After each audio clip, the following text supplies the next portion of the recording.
Welcome, everyone. Hi, my name is Zach Kramer. I am the co-interim dean of ASU Law.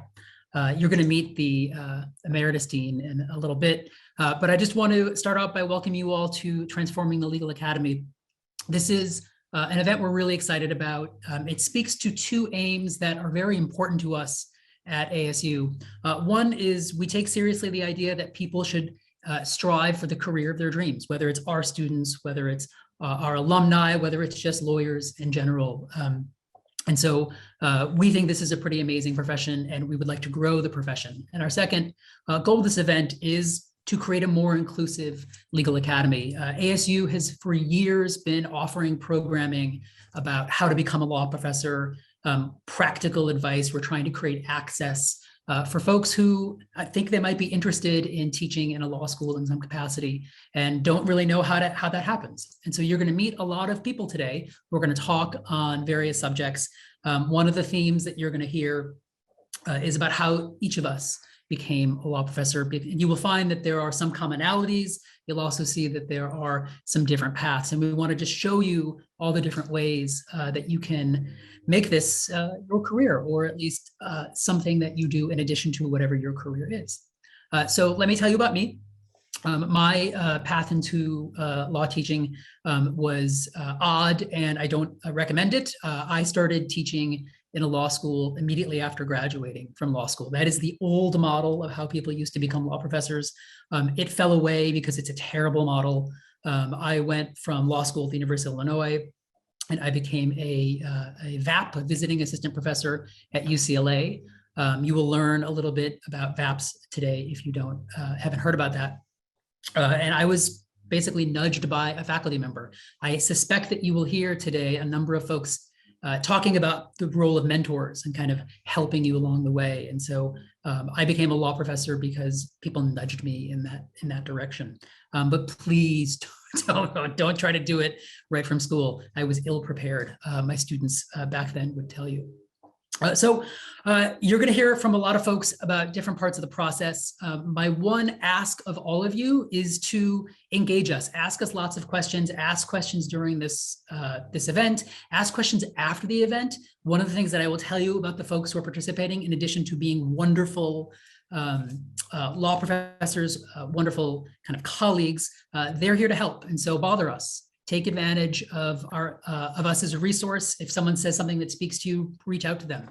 I didn't tell them I was going to say that, and I have now put them all on the hook, but I can live with that. So with that, before I introduce Doug Sylvester to do the keynote, I do want to say a couple thank yous. This was a large undertaking, and it would not have been possible without the work of Kate Rozier, Teresa Bulio, Karen Song, Lindsley Lanier, and Victoria Sahani. And so I am grateful for all the work they did. As we see, the participant in the webinar list is going to keep growing, I suspect, over the morning. And to me, that's a huge success that we are helping folks learn about a process where, quite frankly, there's not enough information available. So with that, I want to introduce Doug Sylvester, who's going to do the keynote. Doug just recently stepped down as the dean of ASU Law. He was the 8th dean, and I think it's safe to say he was a transformative dean. The institution owes a lot to him for his decade of service. Doug's pathway into being a law professor, he graduated from the University of Buffalo, and he went on to clerk for Judge Atkins, a federal judge in Florida. He practiced at a large law firm in the global e-commerce section. He did a little graduate work in history, and then he transitioned into a Bigelow Fellow at the University of Chicago. So it's another example of one of those VAPs. And then he joined the tenure track at ASU. He eventually became an associate dean and then the dean. And he just recently, this past summer, stepped down. And I know that he is very excited about the fact that it took 2 co-interim deans to replace him. So we're going to turn now to Doug's lecture. So we'll see you all back in a bit. Thanks. Hi, everyone, and welcome to Transforming the Legal Academy that we here at ASU Law are extraordinarily excited and proud to be able to host and to have all of you here today. I'm Doug Sylvester. I was the dean of the Sandra Day O'Connor College of Law for really the last 10 plus years and stepped down just this last summer And I am really looking forward to talking to every single one of you about why it is that you can help us transform the Legal Academy and what role we, already in the Academy, are hoping to be able to play to convince you all to make these changes in your life. Now, as I say that, one of the things I want to make clear is I am a little bit beyond the time period where you normally would hire new people. So I'm not going to get into the nitty-gritty of how you get these jobs and how you'd interview for them and the different steps you need to do. There are some incredible panels coming up today with really wonderful people from all over the country that I think are going to give you much more on-point advice than I could ever do. As I said, I've been an administrator now for nearly 15 years, and there's an old saying, those who can't teach, and those who can't teach administrate. So I'm going to leave the teaching to those who do it, and I'm going to talk to you a little bit more about, I think, the high-level questions of how we might transform the Legal Academy. So I really want to have 3 different topics that I'm going to address to all of you here today. One of them is, why would you want to do this? What is it about being part of the Legal Academy that might make you think about transitioning from your current positions to either a part-time or full-time role here at a law school? The second topic I really want to cover is, how can you play that role? What are the different ways you can be a member of the Legal Academy, and how is that changing in ways that I think really provide opportunities for a lot more of you than we've had in the past? And then lastly, a major theme I think of this entire conference is how extraordinarily important it is for all of us to diversify and transform the Legal Academy to better serve our students, our profession, and our communities. So I'm going to talk about all those 3 topics. Let me start with the first one. Why would you want to be part of the Legal Academy? Obviously, one of the most trite phrases you'll ever hear as soon as you tell somebody that you're thinking of becoming a law professor is, and I'm sure you've heard it before, it's the greatest job in the world. And I'm here to tell you it is, but probably not for the reasons some of you are thinking. I think the single biggest mistake that I have heard every single time I meet somebody that's thinking of becoming a law professor is they say, yeah, I just think being a lawyer is really hard, and I don't want to work very hard anymore and become a law professor. Let me give you the best advice I can. Please don't say that when you're trying to get a job here at a law school. Never tell anybody that you really want to be a law professor because you feel like you work too hard right now. Number one, it is slightly insulting, as you might expect, but most importantly is it really isn't true. Now, it is the greatest job in the world. I'm going to tell you why in a few moments, but let me tell you why it's not as easy as I think some of you might believe it is.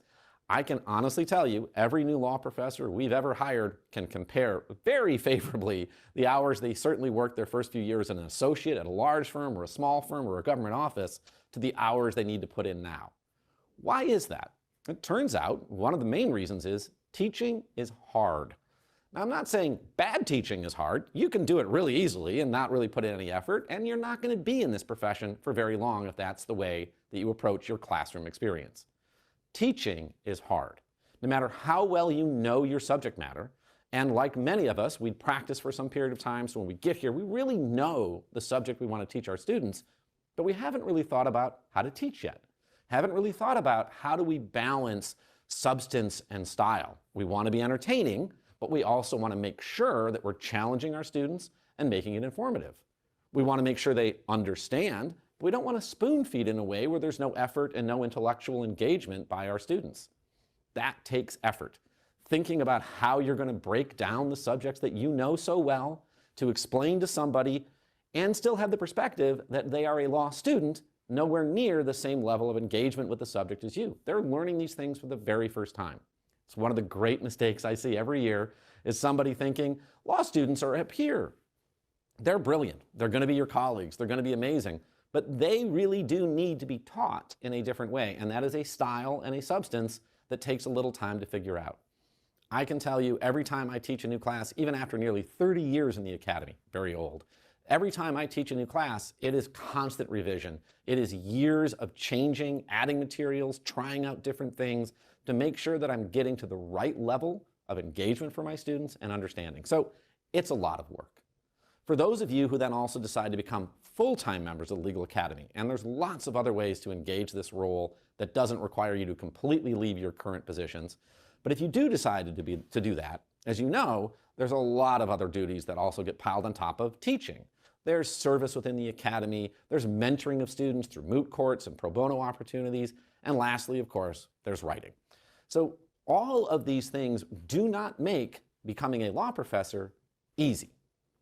What they do, however, provide is, I think, the single greatest set of opportunities in a profession that you'll ever find. The first is you get to do what you want. You get to think about subjects that really interest and engage you.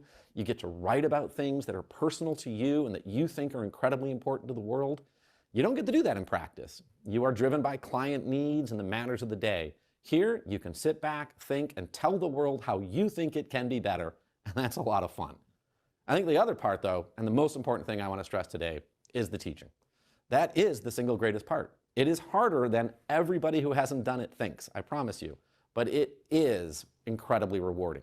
You are going to be the people who teach that next generation of students, who can engage them and make them your peers going forward.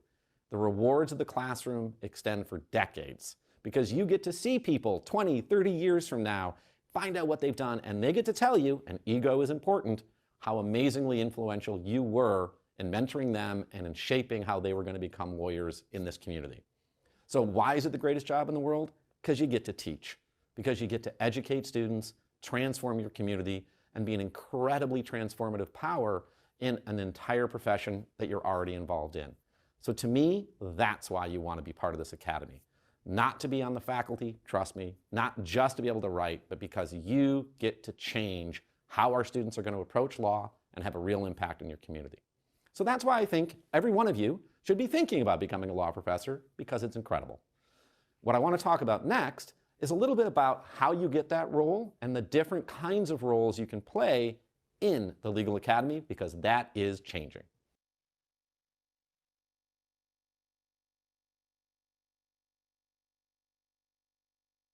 So I spent a little bit of time, I hope, convincing you of what you've probably already been convinced of, that becoming a law professor is a fantastic way to give back to the community and an incredibly rewarding career. Let me talk to you a little bit now about what that might mean. How can you be part of the legal academy, and how has that really transformed over the last few decades?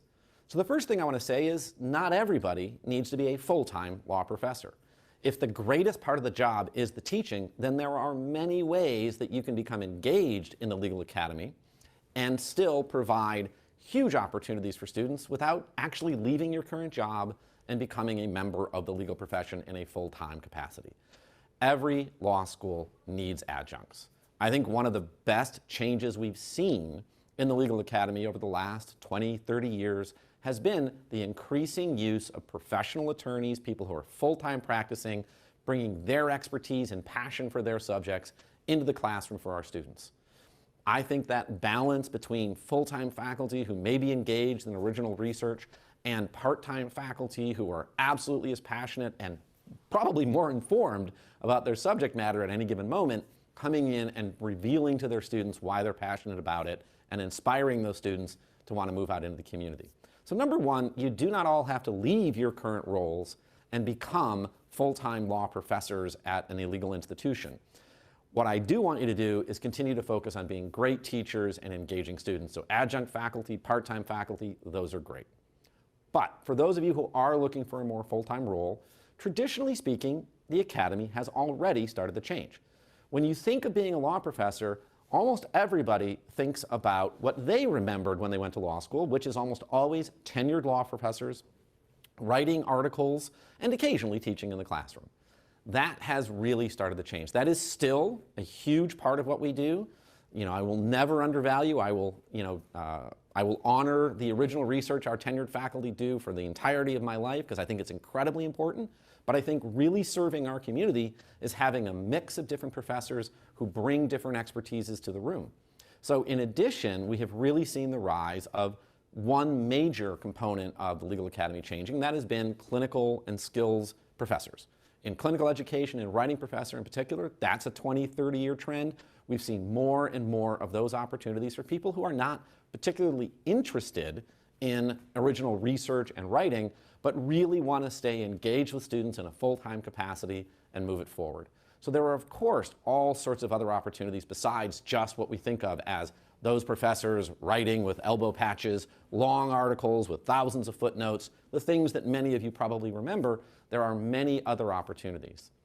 What's really changed in the academy, and something I'm very proud of that we've led in many ways here at ASU, is two other ways. One is professors of practice, and this is a real change, I think, in the legal academy, that it presents opportunities for every single one of you. And that is people who are not particularly focused on clinical education or original research, but want to bring programmatic change to an institution. Say, I want to run an entire center now on business law because I am a huge and amazingly important corporate lawyer and have a passion for getting students into that field. There are lots of opportunities nowadays at law schools. Here at ASU in particular, I think we have many of them, perhaps more than other law schools, of individuals who are superstars in practice, passionate about an area of law, and they come and they create a program for our students. So there are not just those traditional ideas of a tenured professor writing articles or even clinical professors. There are more and more opportunities for full-time lecturers and full-time professors of practice. So explore those opportunities as well.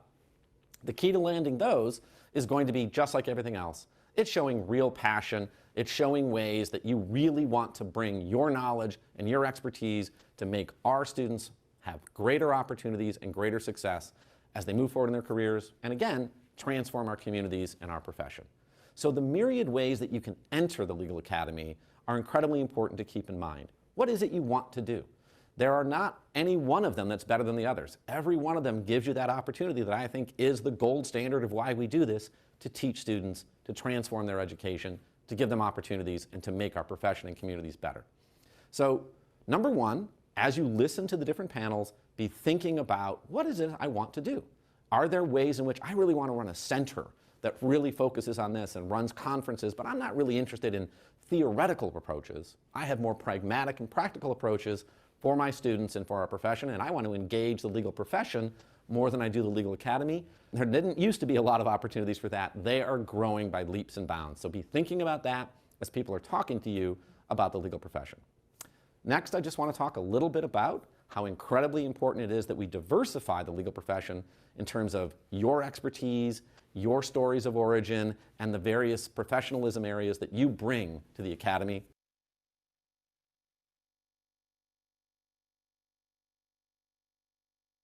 So hopefully you can see that I'm passionate about teaching. And you're probably thinking, I went to law school and I don't remember every one of my law professors being great teachers. I agree. Not every institution is as focused on the student experience as I think ours, and I'm sure all of the institutions represented here today are. But one of the things I hope you think about is that if you land one of these positions in any one of these roles, you don't really worry about whether every single one of your peers is focused on teaching. You continue to focus on your own experience in the classroom, giving students those opportunities. So as I've talked about, the positions you can get have diversified. Let me talk a little bit now about how you get them, and how diversifying our academy is driven in some part by how you get those roles. 40 years ago, as you may remember, almost every part of our legal profession was homogeneous. It was largely male and almost exclusively white. And we have seen some changes in that, but in the legal academy, it was a little slower than the profession itself. Why? For decades, how you got a job at a law school was through a network of recommenders. And as you might imagine, that tends to iterate and reiterate upon itself people who continue to look like the ones doing the recommending. Well, that did change. I was a real recipient of that change in the 90s, when there started to become less about who your recommenders are than about your CV. There was a real emphasis on, have you published articles? What visiting assistant professorships, which I'm sure we'll have panels that are going to talk about, have you done? Do you have graduate degrees in the fields that you want to now teach? That change in a certain sense of accomplishment rather than just pedigree did diversify in terms of background, how people got into the profession. People like me who did not go to an elite law school, I'm very proud of my alma mater, but did not go to an elite law school, suddenly had opportunities to prove themselves and able to get positions like this. That's something I think really did help diversify the profession, but it certainly didn't move things far enough forward. In fact, as those visiting assistant professorships and graduate degrees became the gold standard to getting these jobs, as we see many times, gentrification essentially occurred in each and every one of those, and people started to look exactly the same as they looked before when it was just a recommender system. The two things that I am now, again, very proud of here at ASU that we've done is, one, creating visiting assistant professorships that look for people with diverse backgrounds from all sorts of different ways, economic backgrounds, racial origin, country of origin, whatever they happen to be. We're looking for people that have different perspectives and want to teach different areas of law to our students, because we think having that diversity of background and diversity of approach is extraordinarily important to giving our students that gold standard, the education that they deserve. So you can look for visiting assistant professor positions that are specifically focused on individuals with backgrounds like yours. Secondly is there is a much higher emphasis nowadays on people with practice experience. It used to be looked on as a negative that you had any few years of practice experience. More and more and more law schools are looking for people, again, in professor of practice positions, in clinical positions, in lecturer positions, for individuals with huge amounts of experience in the profession of law. And those are great opportunities for you to take advantage of. Why are we doing all of this? Because we recognize that no matter how great we are as teachers, no matter how focused we are on the student experience, if we're not presenting a faculty and a legal academy that reflects their experience and our communities, we've failed. So we as a profession, and I think this is part of this conference, and if you look around, we can give you specific experiences to help, are starting to think much more comprehensively and I think strategically about how we can transform the makeup of the legal academy. How can we bring people in with extensive practice experience? How can we ensure that people with different perspectives on the law have places within our communities and can teach our students to give them the most holistic and comprehensive legal education that they truly deserve? So we really need all of you to be thinking about how you want to enter this profession. And if you don't take away anything else other than how amazing teaching is from this entire talk and conference, it's that there are many pathways to being parts of the legal profession. I really want to emphasize how many people seem to think there's just that one experience. I have to be on the tenure track. I have to be able to write. I have to get articles. I have to go clerk for the Supreme Court. I didn't. And that's the only way I'm ever going to have an opportunity on a legal faculty. As we've diversified what it means to teach our students and what it means to create a legal institution like we have here at ASU Law, that creates opportunities for people with lots of different backgrounds, interests, and experiences to find pathways into the legal academy. So in the end, what does this really tell us? It really does come down to all of you. You have to be looking to take that step.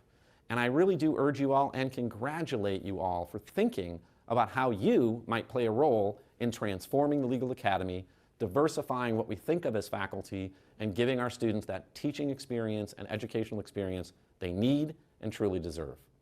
So let me end by saying congratulations again. Congratulations on being here, on even thinking about how you want to make this happen. Listen carefully to all the different panels you're going to get. You're going to get experiences from people. Every experience of how somebody gets one of these jobs is unique, but each one of those unique experiences might fit you. So when you hear the story that you think is who you are and how you want to be a member of the legal profession, follow up with that person. Email them. I think what you're going to find is one of the ways you become a law professor is you're a little bit of a narcissist. You like to hear that people think what you're telling them is important to them. So email those people and ask them how they got there, how they might be able to help you. This is a profession, and I think it reflects in our teaching, that loves to give back.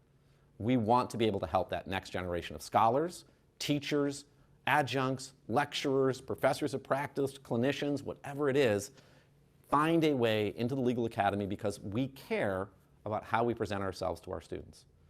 With that, I want to thank you all for being here, and I want to say to all of you, please feel free to email me if I can help you in any way as you move forward in your careers, because if you don't come in and help us transform the legal academy, it'll never change for the better, and I know that that's where we need to go.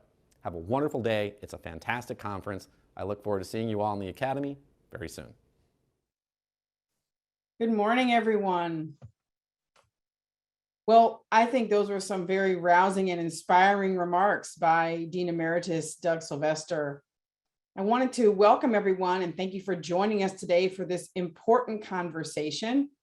My name is Victoria Sahani.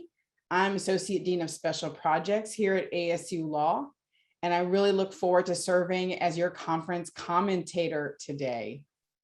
I just wanted to say a little bit about my background as Dean Kramer introduced himself and also Emeritus Dean Sylvester as well.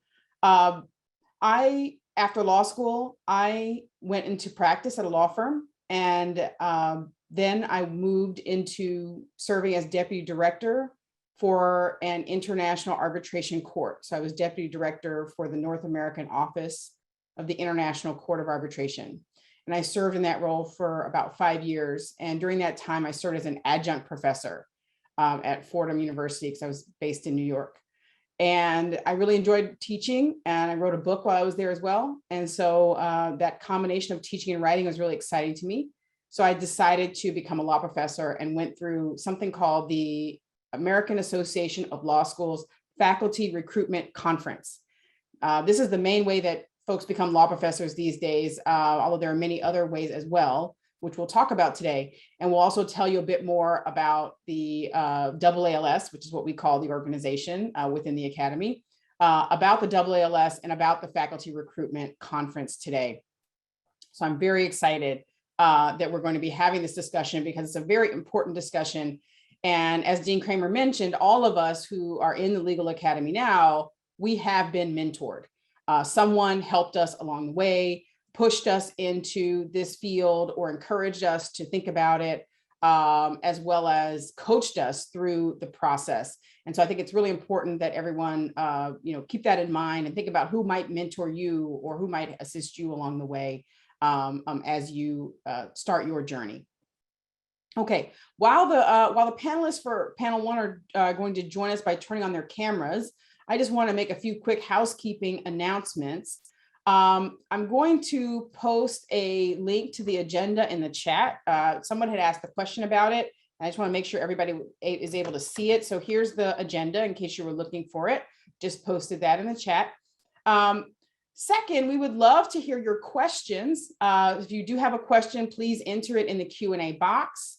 Everybody in the audience will be able to see your questions as well. So keep an eye on the Q&A box to see whether your question has been asked already. And if it has, you can upvote that question by pushing the little like button, which is the little thumbs up button. And so I will select from among the questions to decide what questions to ask during our Q&A portion after each panel. And questions that have been upvoted will be more likely to be addressed. So thank you for all your questions, and we hope to answer as many of them as we can.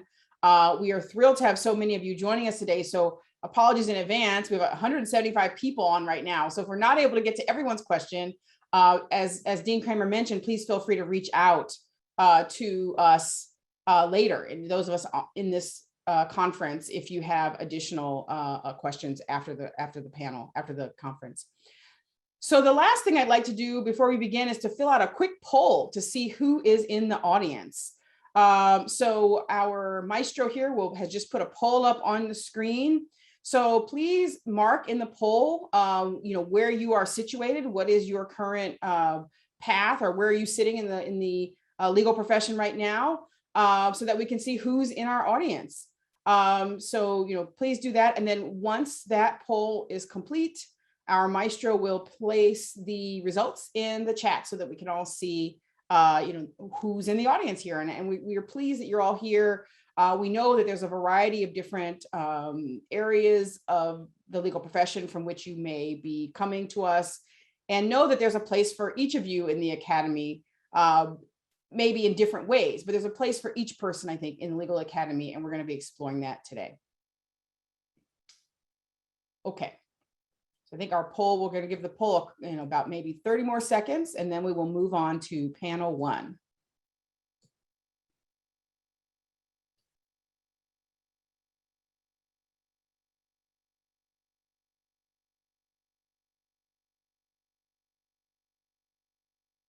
All right, so I think our poll is going to be closing now.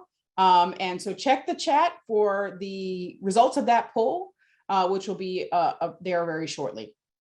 So without further ado, let me introduce our panelists for our first panel, Becoming a Law Professor, Tracks and Paths. Like our earlier introductions, I'm going to focus on giving everyone a glimpse into the path of our panelists into law teaching. So you can read their full illustrious biographies on their faculty web pages, which are linked from the conference website, which I posted in the chat. So I'm not going to go into all of their wonderful, wonderful resumes and CVs, but I'm just going to highlight a little bit about their path into law teaching. So we'll begin with Sean Scott. Sean Scott is the president and dean of California Western School of Law in San Diego. Her path to law teaching involved graduating from NYU Law School, practicing for 5 years as a corporate lawyer at a major law firm, and beginning as a law professor at Loyola Law School in Los Angeles. She then served as an academic associate dean before beginning her current role as president and dean. We also have Kim Holst, one of my faculty colleagues here at ASU. She is a clinical professor of law here at ASU Sandra Day O'Connor College of Law. She had teaching on her radar in law school and was drawn to skills teaching. She started teaching legal writing as an adjunct professor at the University of Minnesota School of Law, and then transitioned to full-time teaching at Hamline University School of Law, which is now Mitchell Hamline. ASU's excellent legal writing program lured her out of her home state of Minnesota, and she's now here in her 12th year at ASU.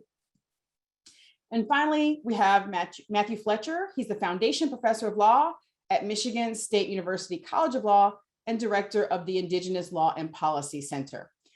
He was an in-house attorney at the Grand Traverse Band of Ottawa and Chippewa Indians. And while there, he saw many difficult legal issues involving tribes, and there was no legal scholarship about those issues. He decided to become a law professor to write about those issues. And he went through the AALS Faculty Recruitment Conference to obtain his law teaching job. So with our illustrious panel introduced, let us begin our discussion with Sean. So Sean, let's begin at the beginning with a big picture view of hiring in the legal academy. Could you provide us with a data-backed foundation for our conversation today and give us a dean's eye view regarding hiring in general? Absolutely. So I'm really delighted to be here. Victoria helped me with the project that I worked on when I was the associate director at AALS, and so I'm happy to return the favor today by participating on this panel. The data that I'm getting ready to share is data that has been compiled by Sarah Lasky, who's at Northwestern, and to whom I am greatly indebted for her work in collecting and sharing this information. So the job market for doctrinal tenure track hiring has changed drastically.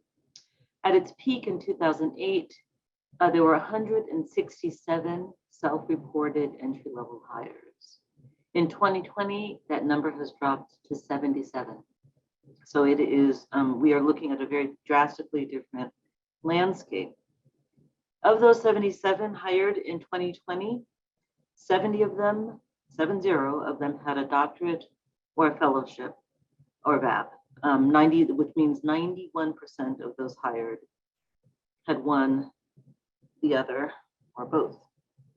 27 of the 77 had a PhD or equivalent, which is 35% of those hired. 64 of the 77 had a fellowship or a VAP. That's 83% of those hired. 29% of those hired had both a PhD and a VAP.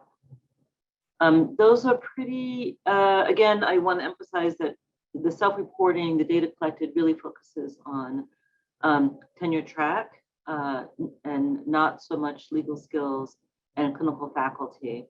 But those are quite significant, right? Those are significant data points for us to consider as we have this conversation. I am perhaps a little bit less optimistic than Dean Sylvester about the diversification of our profession. It is true, and I think Kim is going to talk about the different pathways into academia. I think the pathway for those of us who are interested in doing kind of what we think of as traditional podium teaching has narrowed. I think that we are at a phase of hyper-credentialing. And I think that for any number of reasons tends to that narrow the path. And that means for those of us who present less traditionally, our options in this space have decreased.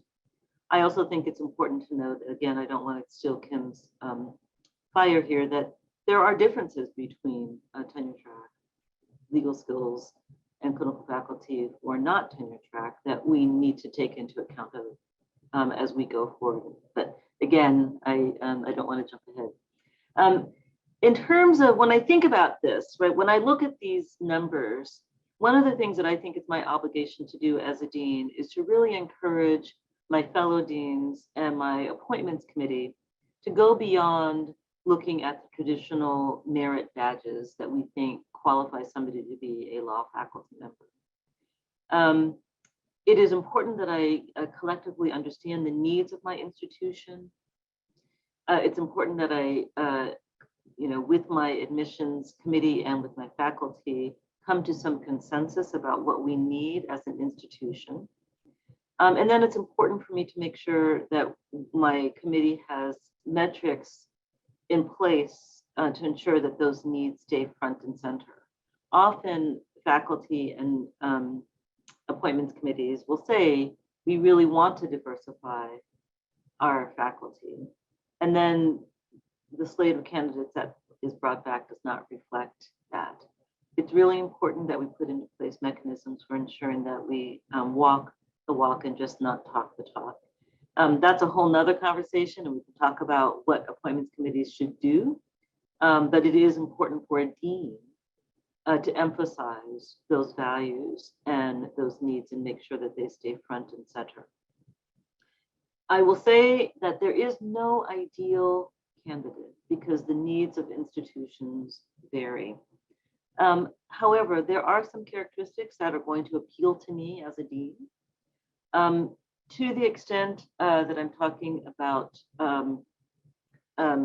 a doctrinal faculty member, scholarly productivity is going to be important. That increasingly we see schools moving to what's called a unitary tenure track, which is something that we just adopted at California Western, which means that all of our faculty, regardless of the function that they perform, whether they're a clinical faculty member or legal writing faculty, will be required to produce scholarship. So increasingly, that's becoming something that we are asking for across the board. Again, perhaps maybe a little bit inconsistent with Dean Sylvester's comments. I want flexibility. I prefer a candidate who is going to be a team player and will be flexible in terms of teaching package and committee responsibilities. Service is incredibly important to me. I am going to prefer a candidate who has evidenced an interest in institutional service. I am a firm believer, both as a dean and as a faculty member, in faculty governance. But having said that, somebody's got to do the work, and it's faculty who have to do the work of faculty governance. So it is important to me that a candidate demonstrate that they are committed to service, and that can be demonstrated in any number of ways. So aside from kind of the need for substantive coverage, there are some things that I as a dean am looking for. Almost all of us as deans are looking to move our institution forward. For that to happen, I've got to have an engaged faculty. So there's some baseline things, right? But there are also what I call the extras that really help us as an institution move forward. It is very difficult for you who are interested in moving into the academy to second guess what an institution needs. So to the extent that you are unsuccessful in the first time around at breaking into the academy, you can't take that personally because there simply is no way for you to know what the institution's needs are, what their most pressing needs are. And sometimes there just isn't a fit, right? What you want and what the institution wants may not line up. But don't second guess yourself. Don't question your ability to break in. Don't question your qualifications. There are so many variables about which you will know nothing that may that time around simply mean that you're not a good fit for that particular institution. Don't be discouraged. Also, don't worry so much about trying to shape yourself into that ideal candidate because it doesn't exist. All right, those are my preliminary remarks. More to come. Thank you so much, Sean. That was both informative and inspiring. I think one of the key things that Sean mentioned is don't give up. You may have to go through this process, different iterations, different institutions, different times. Don't get discouraged because it doesn't mean that you don't belong in the academy if you don't land a teaching job your first time around. So, go back, take that experience, learn from it, remake your materials and try again. So thank you for that. So let's continue our discussion with thinking more about the different types of paths that you can have and different tracks you can have in law teaching. So, Kim, could you help our audience understand the different tracks, different classes, different roles? Uh-oh. I think there was a little bit of freezing on your camera there for a second. So I'm going to kind of reiterate what the question was, just to talk a little bit about the different paths that you can take to becoming a law professor and the different considerations to think about for all of these different things. I mean, as Sean pointed out, and even as you could tell from Doug's presentation, there are so many variables just within an institution. With their needs and what they're looking for. So that's one whole set of variables. The other is in the path itself. And this is something I probably wish I would have known more about when I was coming up into this profession, because, as a first-gen college and law student, like I just had no clue that there were different paths or things like that. But it's really important. And first, I'm going to tell you why it's really important, because whatever path you are in is really where you will kind of stay within the academy for the most part. You don't see a lot of crossover from, clinical teaching into a traditional doctrinal tenure track. You might teach some classes, there might be some overlap, but you tend to be in the track that you're in for the most part. And again, there are exceptions. I'm not going to say that that's universally true, but oftentimes that is the case. So thinking about this carefully before or at the beginning of your journey is really important. You've heard a lot about kind of the most common, which is that tenure track pathway. This is what I think most people think of when they think of a traditional law teaching job. It is scholarship, it's service, it's teaching, and it's that classic, I write some law review articles and I teach some classes and I do some service kind of makeup of a job. And that is, as others have pointed out, what the AALS Faculty Recruitment Conference is all mostly about. But there are other tracks as well. And this is where it gets a little bit confusing for some, or a little bit challenging, because it's very different depending on schools, depending on the other positions. So outside of your traditional tenure track, you might have separate tracks for clinical faculty, for legal writing faculty, for academic success, for lecturers, professors of practice, or other non-tenured teaching roles. But there might be some instances where those are encompassed, or at least the clinical and legal writing teaching jobs are encompassed in the tenure track. As Sean pointed out, California Western just converted to a unitary tenure track. And I think at this point, we are around 30% of law schools have unitary tenure tracks. The last numbers I have are from about 2019, and I know California Western has come on since then, and a few other schools in that unitary tenure track model. So, I would say roughly a third, no matter what kind of teaching you're going to do in whether it's doctrinal, clinical, or legal writing, you could be on a unitary tenure track. But for the majority, you're going to be looking at a variety of different things. So clinical teaching, at many schools, they're looking for somebody who has, some specific clinical teaching experience, so trained to teach students in a clinical setting. Some schools are going to put more emphasis on practice experience in that particular area of law that the clinic is focused on. Some schools will have both a practitioner and a clinician who run a clinic, some will not. So it is a very mixed bag in clinical teaching. Legal writing, there are so many different configurations of legal writing jobs, from the unitary tenure track to programmatic or clinical tenure, so similar tenure to folks who might be in a clinical path. There are long-term contracts, there are capped contracts, VAPs, fellows. So that's another piece. And then of course, there are those who teach in the academic success programs, which is even more mixed across schools. And then you've got schools that have teaching faculty. So faculty who are focused on things outside of scholarship. And at ASU, we call these lecturers professors of practice, but they may be called other things at other schools. And generally those positions, the biggest difference is the lack of security of position. So they might have shorter contracts or a different contract in terms of what their expectations are for the position. And of course, with all of these, there are differences in things like salary and whether you get travel money or summer research grants and things like that. So those are all of the things that come into play when you're trying to pick the path.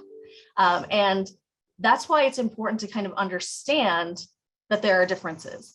And another reason this is really important is because when you're interviewing, you want to make it clear that you've picked a path and you understand what that path is and that you're committed to that path and that you're not just looking to get any job. Because law schools aren't interested in hiring people who are just excited to teach anything.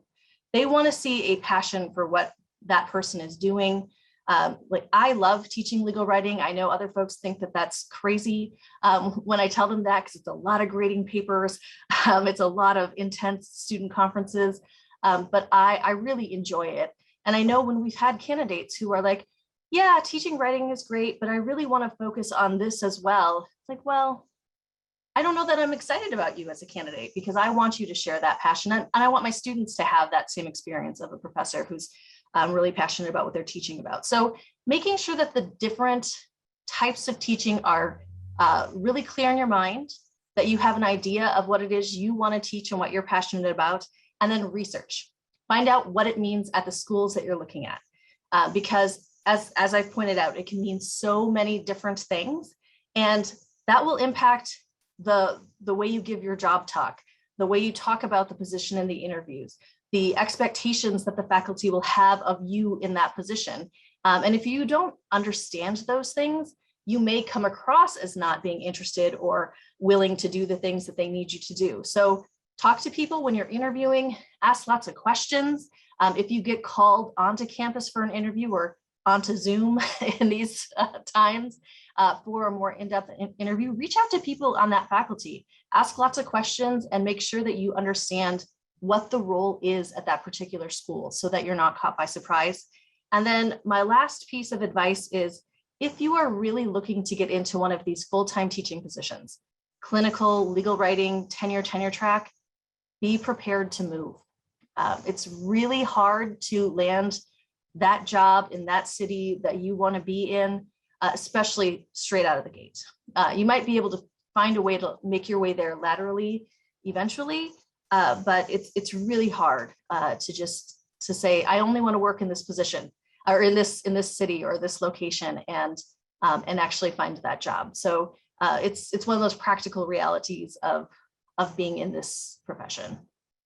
So I will cut it off there so we have time for more discussion. Thank you so much, Kim. That was a tour de force of a very large and very complex subject. We appreciate you giving us that overview. And I think it gives everyone in the audience something to think about because, as Dean Emeritus Sylvester had mentioned in his opening remarks, and as Kim mentioned just now, it's not just the classic, teaching, writing, scholarship professor that you may have seen or you may have experienced in law school. There's so many different ways to be a law professor now, and there to see what institutions might offer that as a potential. Let's move on to Matthew. Matthew, so you have your desired role and track. What are some considerations you need to think through at the outset about how to approach the hiring process? Not sure if you can hear me. Let's see. I can hear a little bit. Okay. So I'm happy to try to answer that question as well. What I'm going to do first is in the chat, I'm going to send a link to a short paper I put together for this presentation about how to become an American Indian law professor to do Indian law. But I think the way that I think I'd like to answer that question is by talking a little bit about my own experience and just the stages that I went through, and maybe annotate as I go with things that I had learned have learned since then over the years in my role as a faculty member on hiring committees, and see if what I've learned over the years about this process. So as stated in my introduction, I was a practicing attorney working for Indian tribes. And first thing you need to know is there's only been about 4 or 5 or 6 people who have ever been law professors who were people that came from working in-house with Indian tribes. There's myself, there's Rob Porter, who's been in and out of the academy for a while, my lovely wife, Winona Single, Ann Tweedy, a few other people, Jeannie Whiting, who was at UNM for a while. There's not very many of us like that. And as it was said, I used to write these incredibly lengthy legal memoranda for my clients who only wanted to read the first sentence and throw the rest of it away. And I started transforming those into law review articles. And I had a few people that I knew, including my wife, Winona. This is before we were married, but she said she went to Harvard, and she told me to show my papers to people that she went to law school with who had become law professors. And they were gracious enough to advise me on how to craft these, this legal writing into legal scholarship, which was something I really had no idea how to do. And that was extremely helpful. And the next stage, of course, was just trying to figure out how to become a law professor. And I had nothing like this, what's happening right now. I had no idea where to look to help. In law school, I was on the Michigan Journal of Race and Law, and we published a couple of articles detailing how people of color might put themselves in a position to be on the law teaching market. So I read through some of those articles and tried to put together materials for all of this without really talking to anyone, and just kind of did it on my own, which is not really the right way to go. But I was lucky enough to pay the money to get into the FRC, and I had requests from 10 law schools to interview me. And so I went to DC for 2 days. I stayed in a friend's very small apartment in Arlington and went to these interviews. It was an unbelievable culture shock. In my paper, you see a series of questions that you can expect if you are a Native person coming from a place that perhaps the people in the hiring committees have never heard of, the questions they will ask of you. And those were not always all the questions that I was asked. Some of them were much more sociologically strange, but it's an incredible experience, both good and bad. I was very lucky to meet Stacy Leeds at that meeting, who helped shepherd me through and frankly protect me from other candidates who can be very scary people at that meeting, to be frank. And out of those 10 interviews, I was extremely lucky to get one callback with the University of North Dakota. And no idea what I was doing. Was lucky. I actually went to North Dakota. I lost my luggage, so I gave my job talk wearing a sweatshirt. I did at least have a pair of blue jeans, and so I didn't have to wear sweatpants. And if Crocs had been invented in those days, I probably would have been wearing Crocs at the job talk. But luckily, I just had my Chuck Taylors on. When I gave that talk, I had no idea how long the talk was supposed to be. So I talked for the whole hour, and you're supposed to talk 20 minutes. I didn't know that. And they didn't shut me off, and they were really kind and gracious about it, and ultimately gave me the offer. And that's where my lovely wife and I started. This is all how to do things the wrong way, and somehow miraculously able to be successful in securing an offer. I would say a couple of things came to my advantage. One is North Dakota was in desperate need for somebody to teach Indian law. It's a school that is known for its Indian law program. I teach Indian law. I had a couple other advantages. One is that I had a track record, a fairly lengthy track record of publications. Some of those articles I told you about that derived from the work that I did while working for Grand Traverse Band and some other tribes. I was able to publish those in journals and give a talk about one of them as my job talk. And those kinds of things made it viable. You know, there's a lot of wheat and chaff in the law teaching hiring market. There's a lot of things that people look for that are supposed to be indicia of success, of future prediction of what how good a candidate or how likely a candidate will be successful in the future. And most of those things are made up, and there may be some value to a little bit to some of those factors. Frankly, those factors are things like where do you spend your summers? Where did you go to boarding school? Who are the references, the recommenders you have? But the real, from my point of view, especially when it comes to American Indian law, the real indicia are things like, are you writing? Are you writing in a way that suggests that you're going to keep writing? Are you getting better every time you publish something new? And are you reaching out to people for help? It's that last part that I was partially successful on anyway, because I did reach out to people for help on my articles, even though I had no idea what I was doing on the actual process of becoming a law professor. And some of this stuff is detailed in the short paper that you can link to, that I linked to in the chat. So you can take a look at that. Now, as I became a law teacher and was placed on hiring committees, this is something that will happen to you if you're a person of color. You will be put as a junior law professor prior to tenure, very likely be put on a hiring committee because law schools will be very interested in projecting to potential candidates that there's diversity in that faculty, whether or not there is. So I was on a lot of hiring committees prior to tenure, and less so after I got tenure. But on the hiring committee, I learned a lot.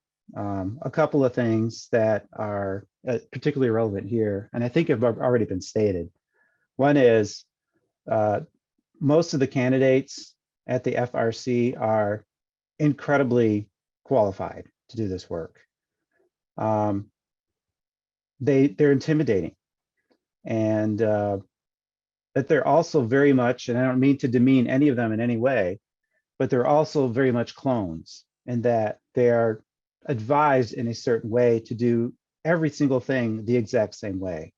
It is incredibly difficult to differentiate between these high quality candidates who actually will be a success in the law teaching field generally, and who would be a success and a good fit at the institution that the hiring committee is representing. It's very, very difficult to do that. It's frankly, much easier to do that in sort of a niche field like Indian law, because there's only so many people who are doing it, and you can ask around and get a pretty good understanding of how that candidate looks in a given moment at that stage. The predictors of quality are actually very useful if you look in the right places for something like Indian law. Outside of that, I have to say it really is just an unbelievable crapshoot. So I'm about running out of time. Just to highlight a couple of things that other people have said. In Indian law anyway, just about anybody who's interested in doing this work, truly dedicated to the field, has an extremely high chance of being considered seriously somewhere. Not all law schools have Indian law. It's a small field, but several dozen do.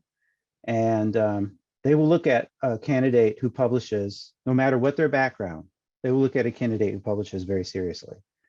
And I strongly urge you, as Dean Sylvester said, to pursue this if you're remotely interested. You'd be surprised how it's possible for just about anyone. And it really is the best job that you can have. So much freedom, so much opportunity to pursue your intellectual interests, and an incredible amount of opportunity to actually make structural change. So with that, I'll let it go. I'm happy to answer any questions as we go forward. Thank you so much. Thank you so much, Matthew, for sharing your story and your honesty about the challenges that you face, but it's a wonderful story that has a happy ending because you ended up as a law professor and a very accomplished law professor. And I think this is a great story for our audience because it goes to show that, you know, if you don't succeed, try again. And there may be opportunities. I think something else that's really important is that you get some mentorship. So I think Matthew's story shows that you should definitely make sure that you find individuals in the academy to help you along the way process. Because while it's you get to be your own special snowflake when you become a law professor, but the hiring process is very regimented. And so you want to make sure that you get good mentoring and good support as you go through that process. So thank you to all of our panelists. So since we just have maybe about 10 minutes left, and so I'd love to go to some of our questions in the Q&A because we have some great questions bubbling up here. And I think that the questions sort of fall into sort of two camps. One camp is about practical experience, attorney practice experience. There's conflicting information out there about how much practice experience is appropriate or not. So let's look at that. And then the other piece of this is, what about your academic degrees? Do you need a PhD? What if your law school that you went to is not highly ranked in terms of the US News rankings? Does that matter? So let's talk about those two aspects, sort of the aspects of practicing as an attorney and the aspect of do you need additional advanced degrees, or does it matter what law school you do? And who would like to start? Or I can call on somebody. Sean, go ahead. So I think on the practice question. Go ahead, Sean. I think, can you hear me? Yes? Okay. I think on the practice question, I think it depends on what path you want to follow. So I think if you're interested in clinical teaching or legal skills teaching or skills courses, the more practice you have, or having significant practice, is looked at as a benefit. I do not think that is true if you're kind of a traditional podium faculty. I think that if you've hit your 5-year mark and then it's time to think about transitioning to teaching. You don't want to give the impression, after having a long career in practice, that you're now ready to retire teaching. And so the longer you're out and the more it looks like, oh, I'm just so tired. Like I spoke with somebody the other day and they said, you know, after COVID, I know that I don't want to go back to the corporate world. So I want to be someplace less demanding. I was like, well, so that's not going to get you really far in the academy. So those are my comments about how much practice is good or bad. Thanks, Sean. Go ahead, I'll add Matthew. something on the extra, the LLMs and PhDs and SJDs.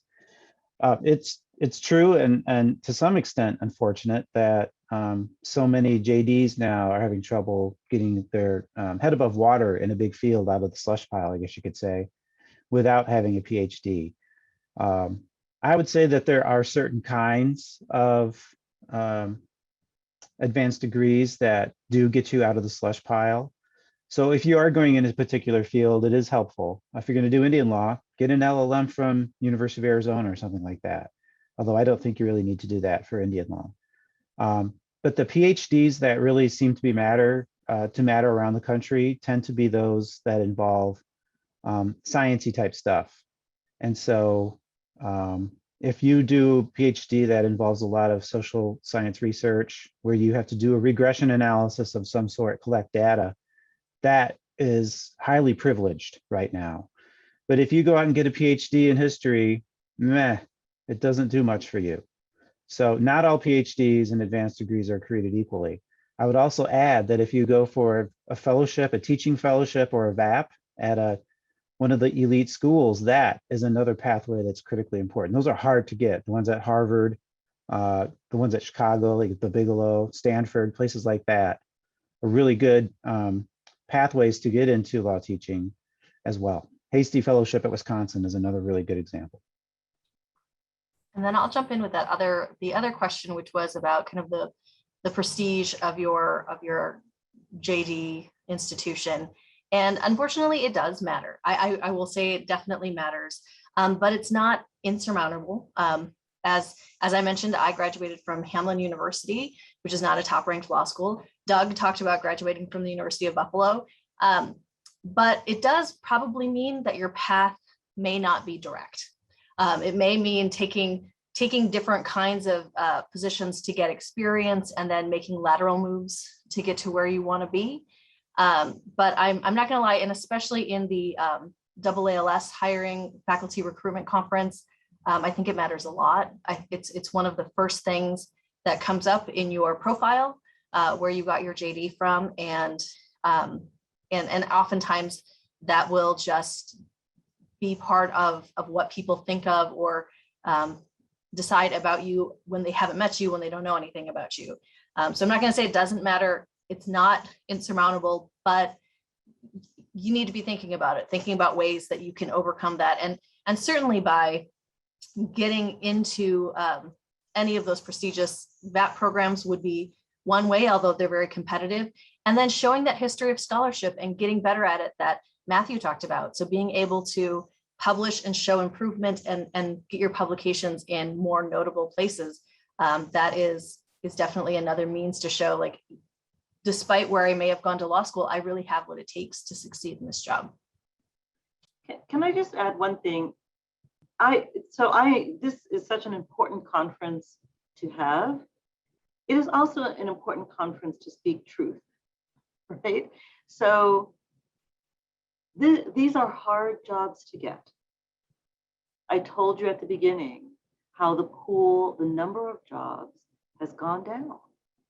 The consequence of that is that the credentialing has gone up. And so I think it's really important now, there are lots of things that we can say, and I think it's important to say that it's for us to push back, to reveal that is in and of itself important. The materials that were compiled for the AALS Becoming a Law Teacher site, tremendously important. If you have not looked at them, you must do that in order to have some sense of what the playing field is like. It is tough. And so you absolutely have to be prepared, attending these kind of conferences, doing your homework, doing the research and the follow-up, really vitally important in order for you to be successful here. It simply is harder. Schools can be and have become much more selective. People say this all the time, oh, if I were on the market, I wouldn't get a job today. It's kind of a little bit of a cliche, but I do believe that it is true. The credentialing has gotten higher. That doesn't mean that you don't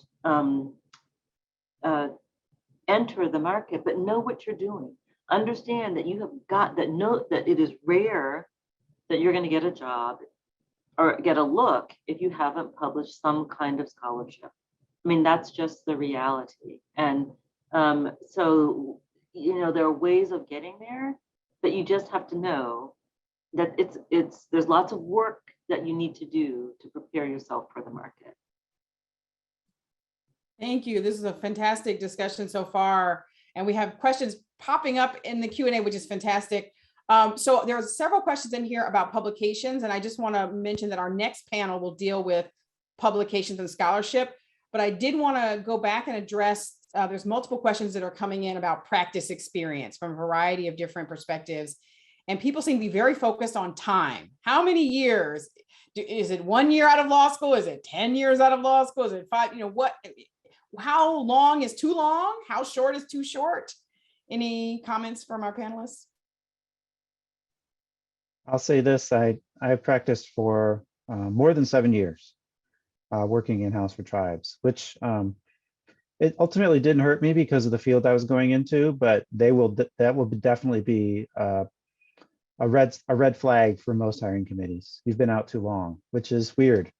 Most of my colleagues that I work with practice for a couple of years. And, I'm going to tell you right now, the first 3 to 5 years out of law school is basically just malpractice. So it's odd that we would hire people who have not yet learned to be an attorney to teach people how to become attorneys, but that's our profession. That's the academy. So I'll just leave it at that. I'm sure there's more comments from my colleagues. Yeah, and then just to get back to what I talked about earlier, if you're not clear on pathways, this becomes a very tricky thing to navigate, because if you're looking at that traditional tenure track position, yes, too much time in practice could be a red flag. But if you're looking to teach in a clinic, those years of practice may be very helpful. If you're looking to teach writing, maybe not a decade in practice, but maybe 5 years, because we're really looking at skills in those settings. So that's why your pathway becomes really critically important early in the process. Wonderful, wonderful. So one more quick question, and I think then we will break, which is about JSD or SJD programs, which I think are sort of relatively new on the scene in terms of, there's also PhDs in law. So I know a couple of schools have those too. So could you speak to those and whether or not those, as opposed to traditional PhDs, like a PhD in history or a PhD in sociology or whatever, these are PhD programs in law. How do you those happen in the job? Well, I think we get the sense. Yeah, I think we got the sense. So I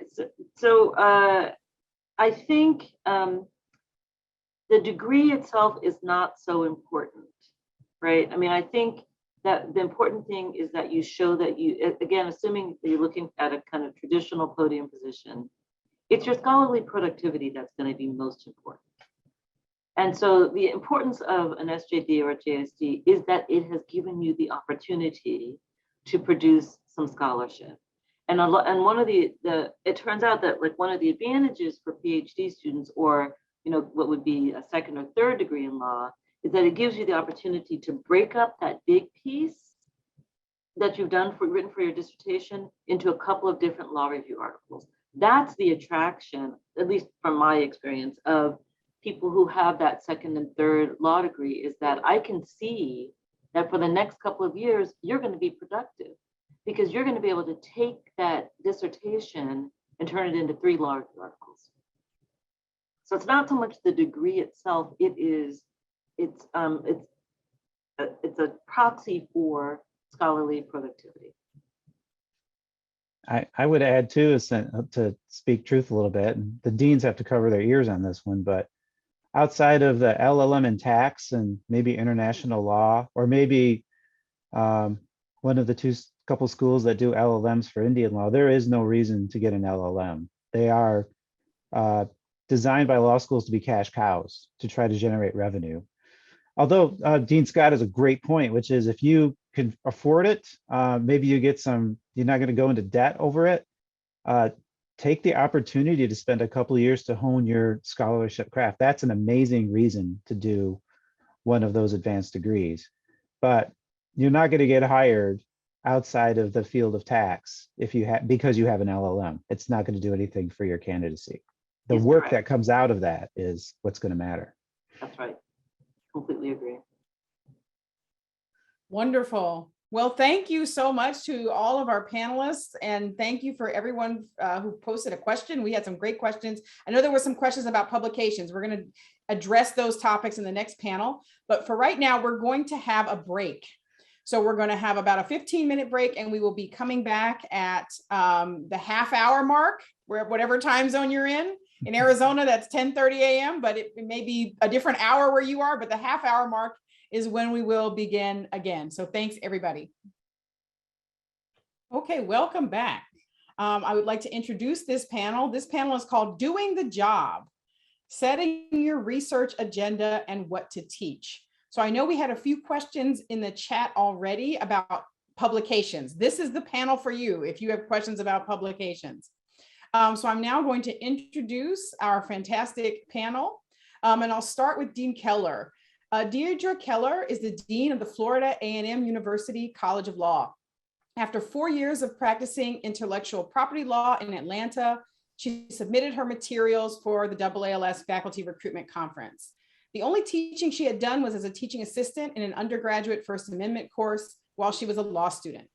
Before law school, she worked as a legal secretary and paralegal in small and medium-sized firms. Next, we have Josh Sellers, who's one of my faculty colleagues here at ASU.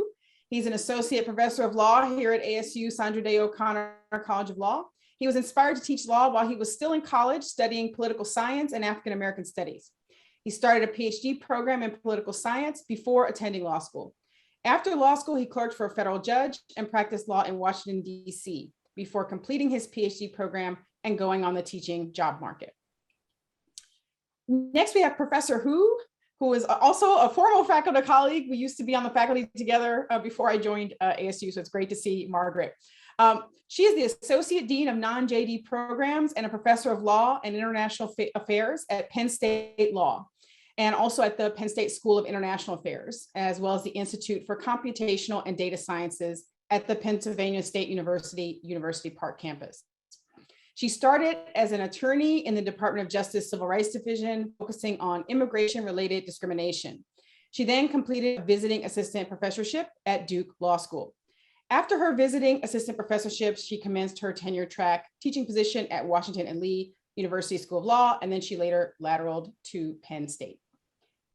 So I'm very excited about this panel because this is where we start to talk about the nitty-gritty of actually being a law professor and the scholarly side, as well as the teaching side of being a law professor. So I'd like to start with Deirdre. So let's start with talking about a bit of soul searching here. So Deirdre, how do you craft a vision for your career in the legal academy, including transforming yourself into a teacher, deciding what kind of institution you want to serve, and marketing yourself successfully to that type of institution? Thank you for that great question, Victoria, and for the kind introduction. I'd also like to thank all of the organizers at ASU for hosting such an important conference. As you might imagine, as the dean of one of only 6 HBCU law schools in the country, I spend a lot of time thinking about how we as a profession can have a positive impact, excuse me, on the movements for racial and social justice. I think diversifying the legal profession is an important part of that project, and diversifying the legal professorate is an important step in that direction. So with all of that said, let's talk a bit about soul searching. I have heard other Black women law professors talk about the fact that the road to this profession was somewhat accidental for them. And I can tell you it most assuredly was for me as well. It's not necessarily that they had never considered a career as a teacher. I know I myself had considered getting a PhD in English literature and teaching undergraduate students.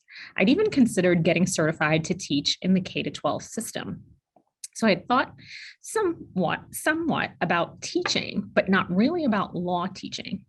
And I think one of the reasons for that is because the way one becomes a law professor is not necessarily information that is readily at the disposal of law students or lawyers of color. This is particularly true if you, like me, didn't attend a top 10 law school.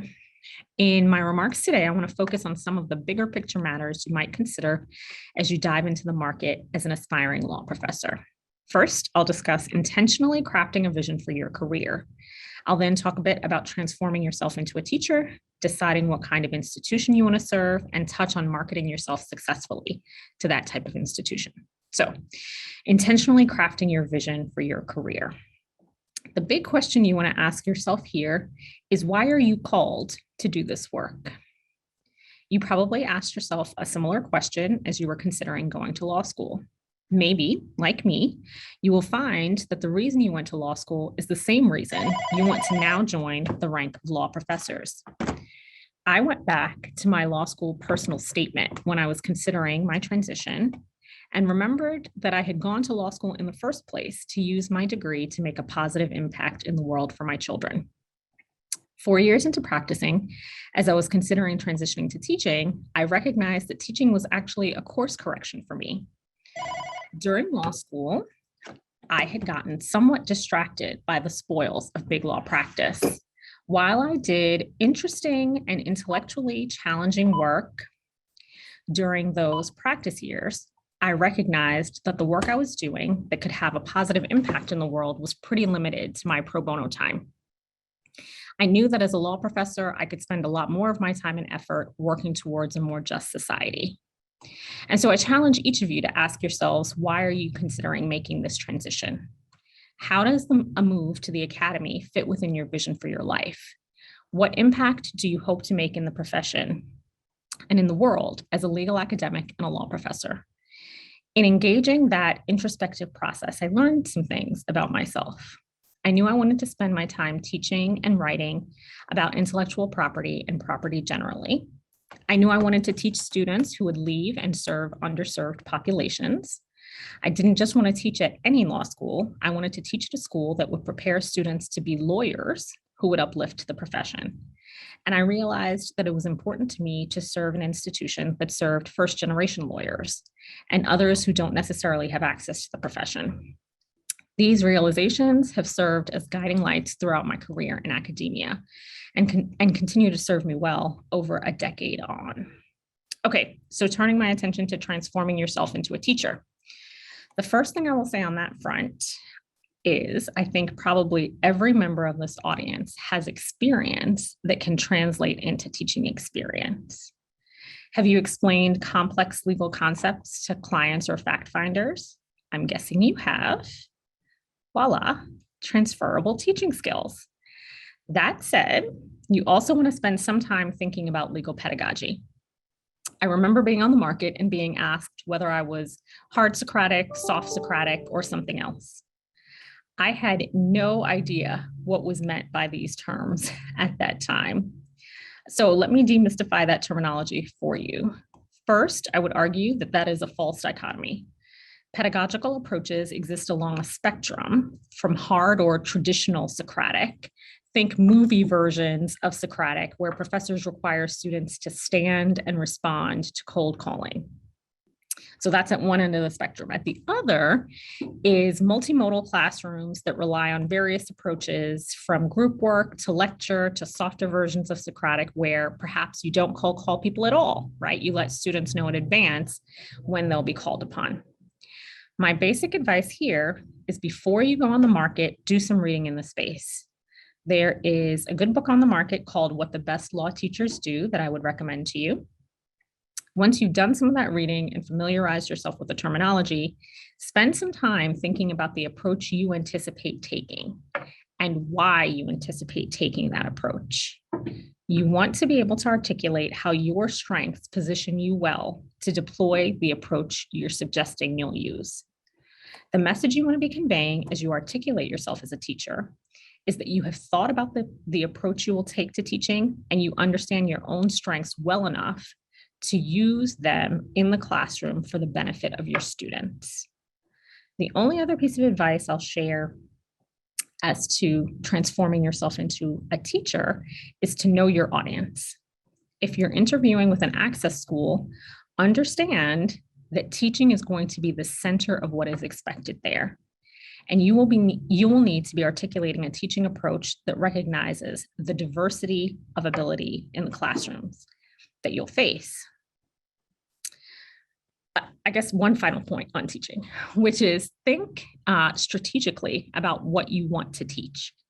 This is as much a question about what your experience prepares you to teach as it is a question about what you would like to spend your time engaged with intellectually. I found that teaching in the spaces that I am writing in is hugely productive because the writing informs the teaching and the teaching informs the writing in important ways. So I have spent a lot of time thinking and talking about legal pedagogy since I started teaching, so I could go on forever in that vein. But in the interest of time, I will move on to considering what type of institution you'd like to serve. And here again, I'll suggest a number of questions you should ask of yourself. This is in part about student populations and in part about your own level of comfort in various environments. So on the environment front, you want to be thinking about the kind of places that you are willing to go in order to join the legal profession or the legal academy. And I say that as someone who spent 10 years in rural Ohio. If someone had told me that I would spend 10 years in rural Ohio, before I actually did it, I would have laughed a lot, right? At the end of the day, I grew up in the Bronx, New York. Rural Ohio is about as far as you can get from there, right? It turned out that that was an environment where I thrived. And so I would not have known that had the move to the academy not occasioned me spending 10 years there. But not everyone would thrive in a rural environment. Not everyone would thrive in just a place where you don't have access to a lot of communities that you might be used to having access to, right? And so you want to think about where you want to be geographically. I'm not saying that you are going to immediately get the opportunity to be where you want to be geographically, but you want to have in mind the kinds of places where you're willing to go and the kinds of places you're not. You also want to think about whether you want to serve a public institution or a private institution. Does the difference matter to you? I have served a private institution and am now serving a public institution. They are quite different places. To the extent that you have folks at your disposal who serve in those various kinds of environments, you want to talk a little bit with them about the differences between serving a private institution and a public institution. You may also want to think a little bit about the size of institution you want to serve. I have come to a medium-sized school from a very small school. And I can tell you that serving a very small school has its upsides, it has its challenges, but it also has its upsides. And one of the great and fulfilling parts of serving a small institution was at commencement, you really know everybody. And so I had the opportunity from teaching property to half of the first year class or the entire first year class some years to really have gotten to know those students over the course of their 3 years at the school. And so you want to think a little bit about whether you are more comfortable in smaller environments or larger ones, and how that plays into the kind of institution that you want to serve. Again, you may not have all of the choices that you want, certainly when you initially go on the market, but if you have in mind your goals and the kinds of institutions that you're willing to serve, that will serve you well. Part of what will be asked of you when you are on the market is why this particular school? Can you see yourself at this particular school and why? And so you'll want to have a good answer for that. I have tried throughout to talk a little bit about knowing your audience and marketing yourself to the type of institution that you'd be interested in joining. Really, that brings us all the way back to your vision for your career. At the end of the day, the message you want to be leaving with the institutions you interview with is that your vision for your career lines up with the mission and vision of the particular institution. And if you can do that, that is a great start in marketing yourself to a particular institution. That is what I have. Thank you. Thank you so much, Deirdre. That was fantastic. One quick question just from the chat while we have a moment is Access School. What can you define what that is for our audience? Sure. So an access institution is effectively a school where you serve populations that have not previously had access to the profession. So that may be a school that has a population that is socioeconomically diverse, right? Or that is ethnically and racially diverse, or all of the above. So the institution I currently serve is all of the above, right? We serve students who are first generation lawyers, who are FAMU College of Law is one of the most diverse schools in the country, recognized as such generally from a racial and ethnic perspective. And we also serve a lot of students who come to us from middle class or working class or, poverty upbringings. And so access institutions really serve diverse populations and underserved populations and tend to have more diversity of ability in the classroom. So lower LSATs, usually that is GPAs can tend to sort of range, but ordinarily when you're serving more diverse populations, you're going to see lower LSATs. Thank you, Deirdre. That's really, really helpful. So once you've articulated a vision, let's talk, Josh, once you've articulated a vision for what type of professor you'd like to become, how do you transform yourself into a scholar? And of course, in this discussion, we're assuming that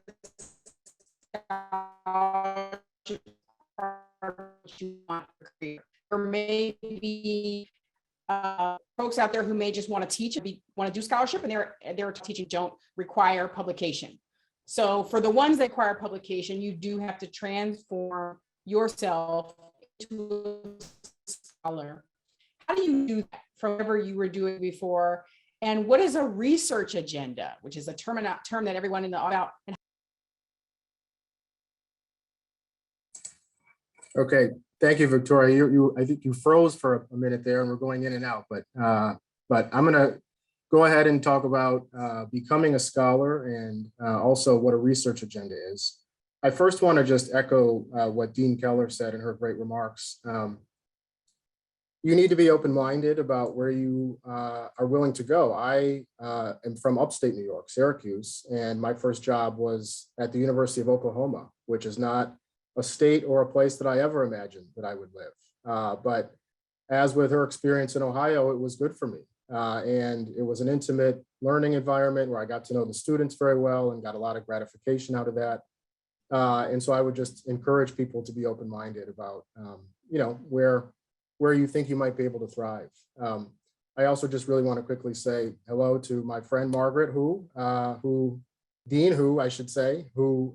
was instrumental in helping me when I was on the market and giving me a lot of advice in navigating through this. So I'm going to share my screen here very quickly and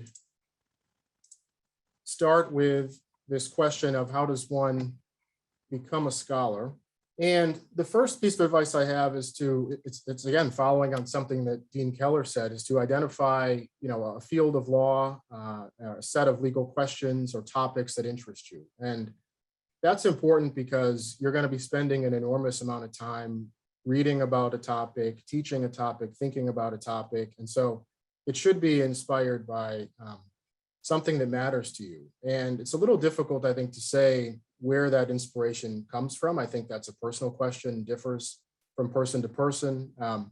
For some people, it can come from a class that you might have taken. It could come from your professional experience, maybe something you encountered in your job. It could be an article you read or a book you read. But the point is obviously to find a topic that you're passionate about and that you're willing to spend a lot of time thinking about the nuances of.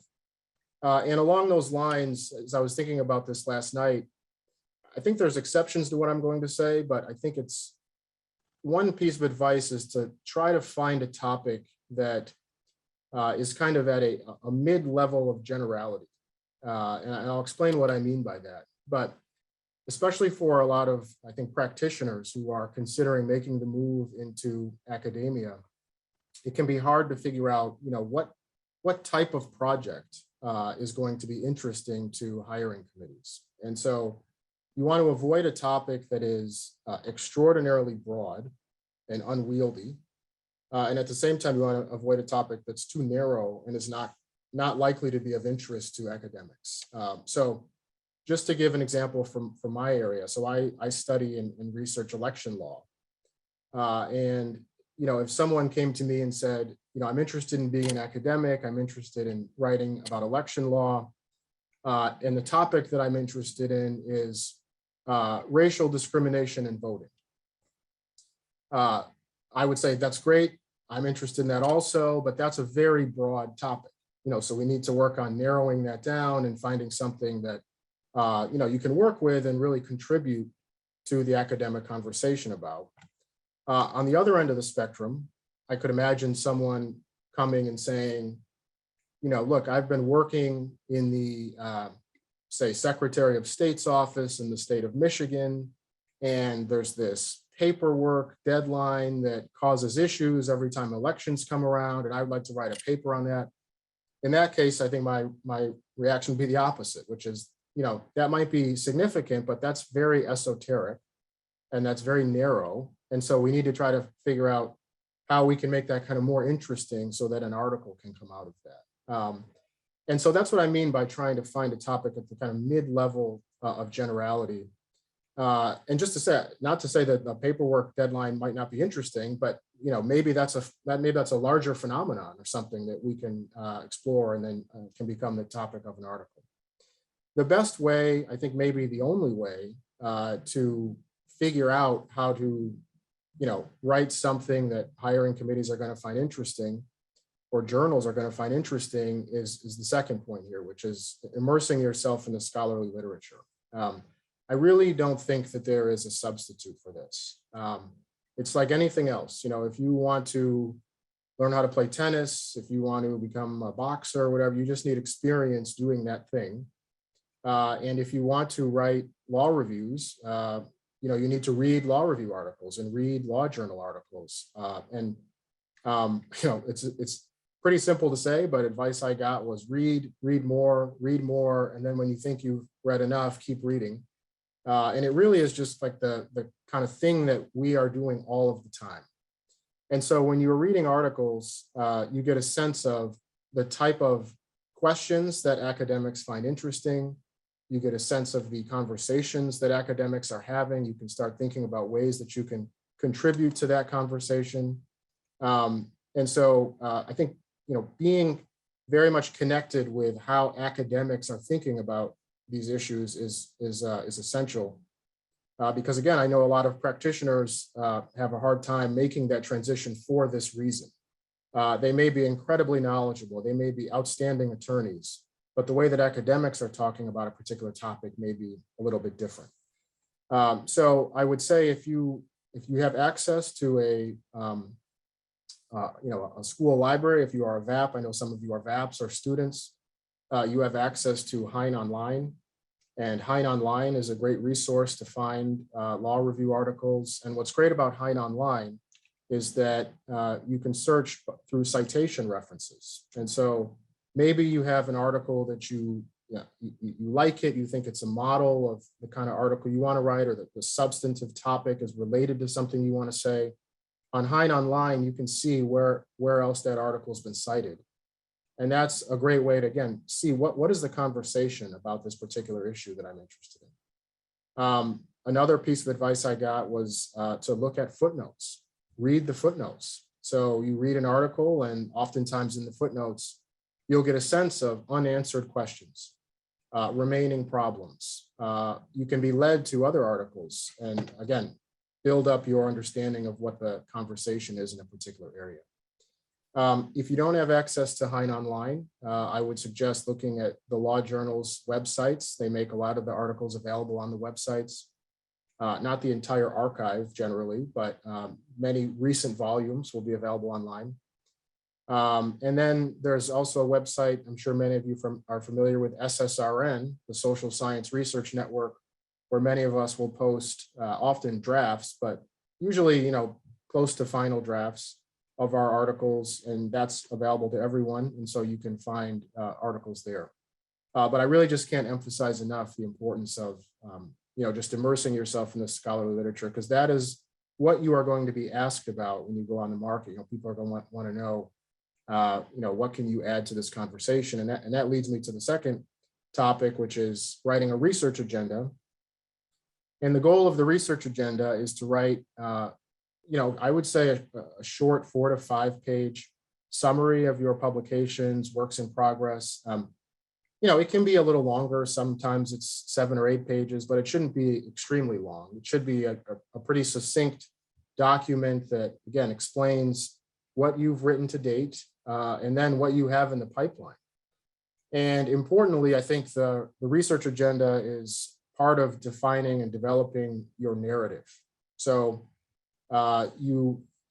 this is difficult because, we do a lot of different things and we have varied backgrounds, but ideally, if you go on the market, you are able to tell a kind of coherent story about yourself. and say, maybe, look, I was a public defender and I am interested in criminal procedure. And I wrote an article on this particular aspect of criminal procedure. Just people need to know who you are, and you need to be able to kind of sell yourself oftentimes in 10 or 15 minutes in a screener interview. And committee needs to know who is this person and what are they bringing to the table. But the other big part of a research agenda is laying out where your scholarship is going to go in the future. And I should note, you're not bound by this in any way. This is not a contract. No one is going to hold you to this going forward. But schools just want to know that if you arrive, you have a sense of where your scholarship is going to go, and that you're not going to just have difficulty generating topics. So the research agenda assures schools that you've thought about kind of the arc of your research. It's also a good exercise, I think, just in general, so that you can think about the type of things you want to pursue and how your projects relate to one another. So I think, very quickly, those two pieces of this are essential ingredients or components of, becoming a scholar. But I would go back to where I started, which is just making sure to root your research and your projects in something that you care about, because it's very hard to devote as much time as necessary to this career and this job if you are doing something that you don't care strongly about. And sometimes I think candidates want to kind of try to game the system and say, well, I really want this job.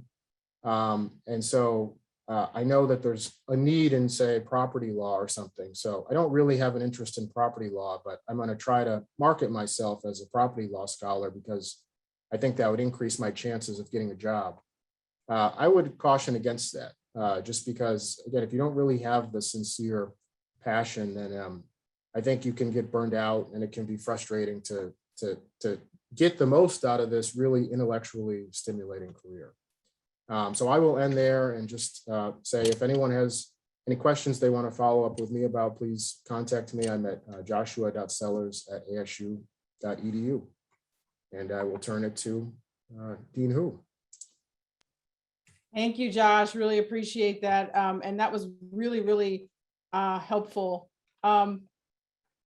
Dean Hu, Margaret, now that you've identified a vision and you've identified a process for transforming yourself into a teacher and scholar, how do you take all these aspects of yourself and distill them and craft a hiring package that is attractive to law schools?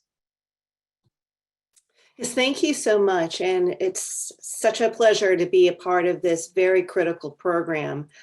And I just wanted to start off by saying that, as the daughter of Chinese immigrants who grew up in Kansas and went to law school to be a civil rights lawyer, then went to the Civil Rights Division and felt that I had landed my dream job, it was actually a very difficult decision to go into the academy. And so this panel really resonates with me about thinking very deeply and doing that soul searching on whether this is the right path for you. Are you going to be able to find a pathway that is meaningful, where you can feel authentic and you can make an impact? And I think that that is the first question before you go headlong into a very difficult path into breaking into the legal academy. But today, what I wanted to quickly discuss are three things. First, the mindset of an appointments committee. The second is crafting some type of strategy. And the third are ideas on how can you increase your chances. So first, the mindset of an appointments committee. So I've had the opportunity now to serve on 2 appointments committees at 2 different law schools. And I wanted to say that one of the things that is very challenging about serving on an appointments committee is the way in which you are balancing multiple interests when you're trying to evaluate candidates. And there's many complex factors involved, including how best you evaluate the scholarship and how best you evaluate whether a candidate will meet the curricular needs if you are focusing on trying to meet curricular needs. So the first thing I wanted to talk about are these issues of evaluating scholarship. So when you are trying to get hired into, for example, a tenure track position, oftentimes the question is, the volume and the quality. And so there are different institutions that have different expectations of what they would expect of an entry-level candidate to have produced. The rule of thumb a few years ago when I was entering the academy had tended to be at least 1 or 2 publications and 1 or 2 works in progress. And I think that that is just going to vary from institution to institution, whether or not that is their standard. But that was what I was told. At least 1 of each is what I was told was the baseline minimum. So how do you evaluate whether or not it is of sufficient quality? And I think that what Professor Sellers just articulated as far as making sure that your research agenda reflects an immersion in the pre-existing literature is really critical. Whether or not you've identified an idea, a theory, some type of argument that seems to be innovative or impactful. So there are so many different criteria under which you can evaluate the meaningfulness of scholarship. But these are some of the ideas that I believe are going through the minds of any appointments committee as they are trying to read and assess whether or not you will be the type of scholar who will contribute to the literature, and also what an appointments committee will think about or what the expectations are of their faculty. So any given appointments committee is oftentimes trying to react to the needs and expectations of the faculty and the dean. And so oftentimes there are many complex conversations about what those expectations are, and the appointments committee is tasked with being able to carry forth those expectations in their process. So then as far as getting a sense of whether or not curricular needs are met, or whether or not an institution is not necessarily focusing on curricular needs, but might be focused on just wider goals, or sometimes what's called the best athlete. You have with curricular priorities, a sense of trying to, if there are certain gaps in the curriculum that they're trying to fill, whether or not you as a candidate would fill oftentimes multiple gaps, if that's possible, and looking for some type of teaching package that is just coherent and makes sense.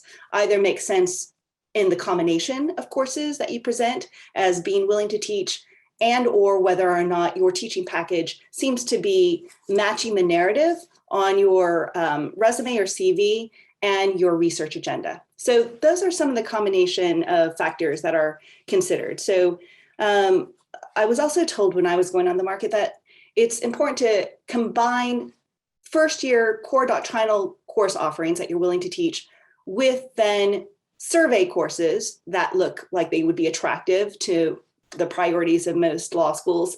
And then last, a few specialty areas that seem to be particularly, I think, well positioned for your research agenda. So would you position yourself as somebody as, teaching contracts in the first year, and then business associations or corporations as a bread and butter survey course? And then would there be some type of specialty seminar, maybe on corporate social responsibility, that then would fill out the package, but going in that order, making sure that the bread and butter first year courses are presented on how you translate why you would be able to meet certain curricular needs, then the types of survey courses that are often highest demand at a law school, and then finally some type of specialty area that would fit well as some type of seminar.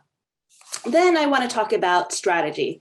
And we just heard from Dean Keller and Professor Sellers about authenticity. And I think that this is absolutely critical, that I think that oftentimes any sense of being disingenuous or trying to game the system or simply stating something because you think it will appeal to the market, I think can be very disastrous to some candidates.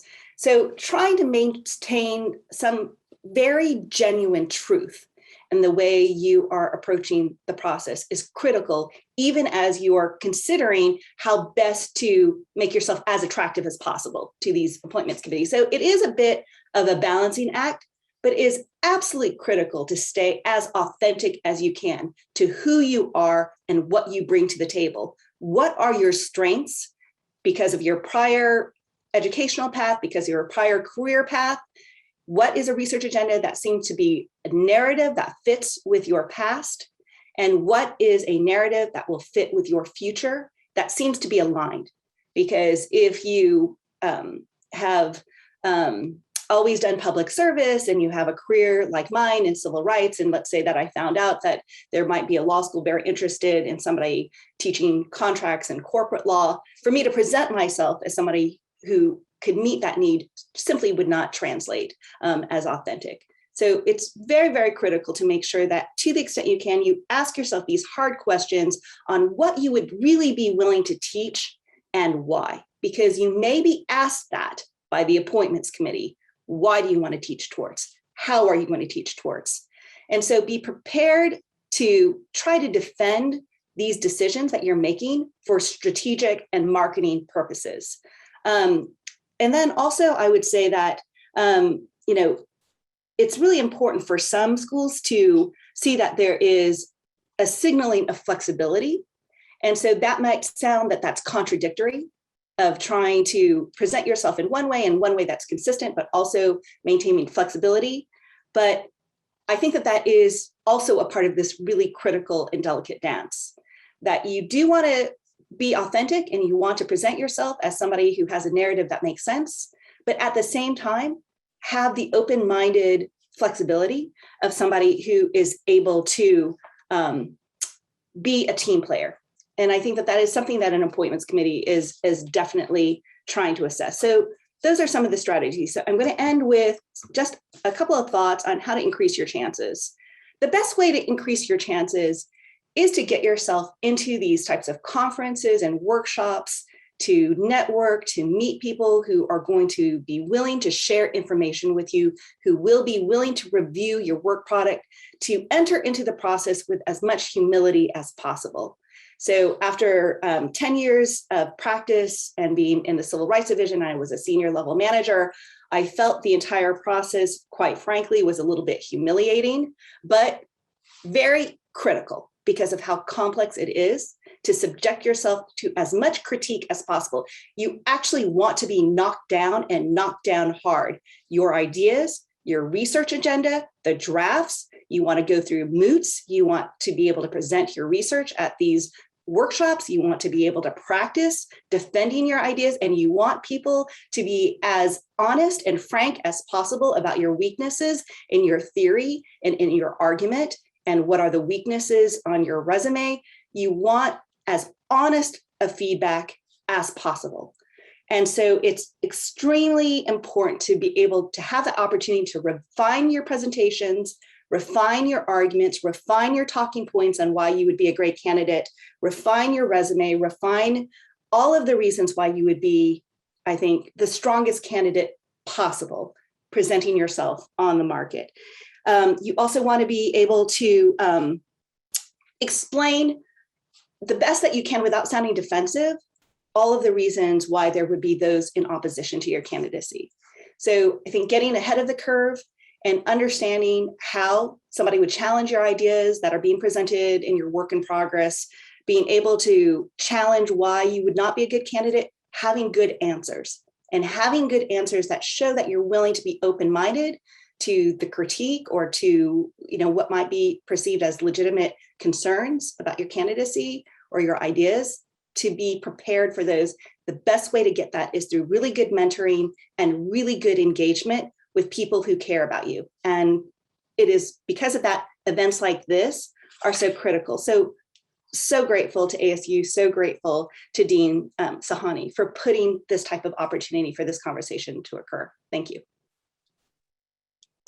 Thank you so much, Dean Hu, and also Professor Sellers. Fantastic. And I think there's sort of a theme that's running through Dean Keller, Professor Sellers, and Dean Hu's remarks, which is honesty. You need to be honest with yourself. You need to understand who you are and who you want to be in the academy. And you also need to be honest about what areas of focus make the most sense for you, as well as get honest feedback, honest criticism, honest assistance from those who care, And it may be harsh. It may come out as a little harsh, but it's better if someone who cares about you and cares about your success is telling you that harsh truth than if you're hearing it from an appointments committee, because they may not be as kind or as interested in your success. I think that's crucially important. And the soul searching about this whole is unique, is not something you just apply to think about who you are, who you want to be, and what makes the most sense for you. So great. So excellent for all our panelists. Thank you so much, contributions. I just want to address in the few we have left in this panel, one or two questions.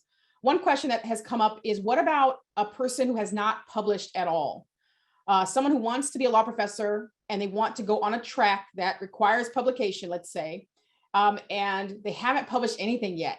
How should they go about thinking about the process of publishing and also timing, right? Because you need to have that publication before you actually go on the market, as was mentioned by Professor Sellers and Dean Hu. So who would like to take this question first?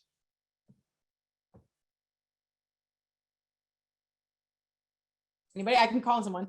Well, I would say that, sorry, and then and Margaret, I'll come to you then.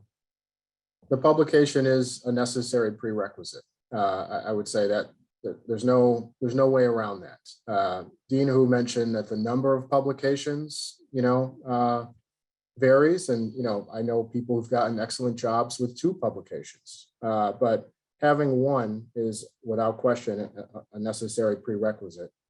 And to go back to some of my comments, I think that requires finding time. It's difficult, especially if you are in practice. I found this very difficult. I thought I was going to be working on scholarship when I was in practice, and that was naive. I did not have the time to do that. But I ended up leaving practice so that I could finish my research and prepare for the market. So I needed that time. So I think you need to find time to produce at least one piece of scholarship that can communicate to appointment committees, what you're capable of as a scholar. Dean Hu?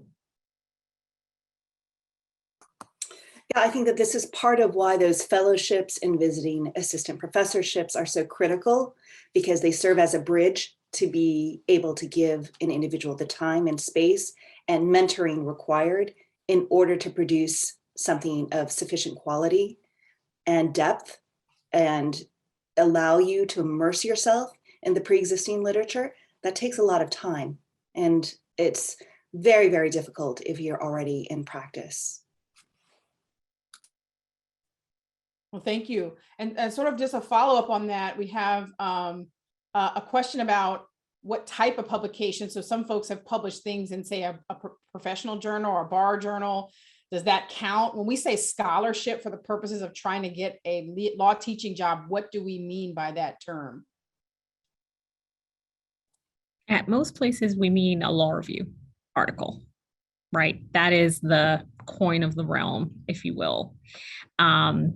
Other pieces of writing might be relevant at particular places, but broadly on the market, we're talking law review articles. Yes, that's correct. There is, I would add one to that, which is sometimes if you have a book that you've published, not saying that that's something you need to go run out and do, but if you have that can sometimes be looked upon favorably. But Dean Keller is absolutely right. Law review articles are sort of the bread and butter, right? Everything else is sort of on the side. When I was a junior, I had a colleague that mentioned an analogy of a naval fleet of ships, right? Your law review articles are your battleships when you're trying to get a job, and you might have a few, little skiffers on the side or something, but you got to have those battleships if you're trying to get a law teaching job. So one last quick question, and then we'll take a break. During this panel, there have been some sort of implications that the AALS process, which we're going to talk about in the next panel, so this is teeing it up, is a little bit terrifying or frightening or scary or intense. Why is that? And what do you think about how to approach that stressful, because it is stressful, process? Who wants to start? Well, I Josh, go think ahead. it's stressful because it's anxiety producing to be under scrutiny by so many people for extended periods of time.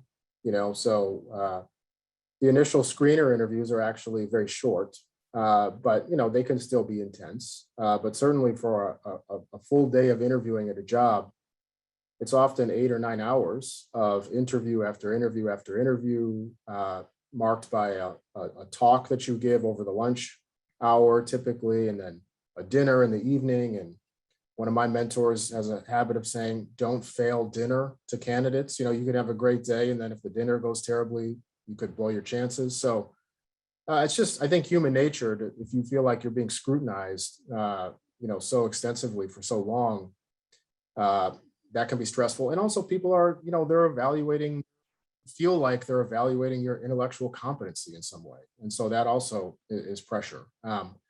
But there's ways to, I think, negotiate that or manage that. I mean, it's a longer conversation, which unfortunately we don't have a lot of time for. But I think if you think about the process as an opportunity to meet people and to talk about something you care about and you've spent a lot of time thinking about, you often know your topic better than anyone else. And so think of it as like a collaboration more than an evaluation.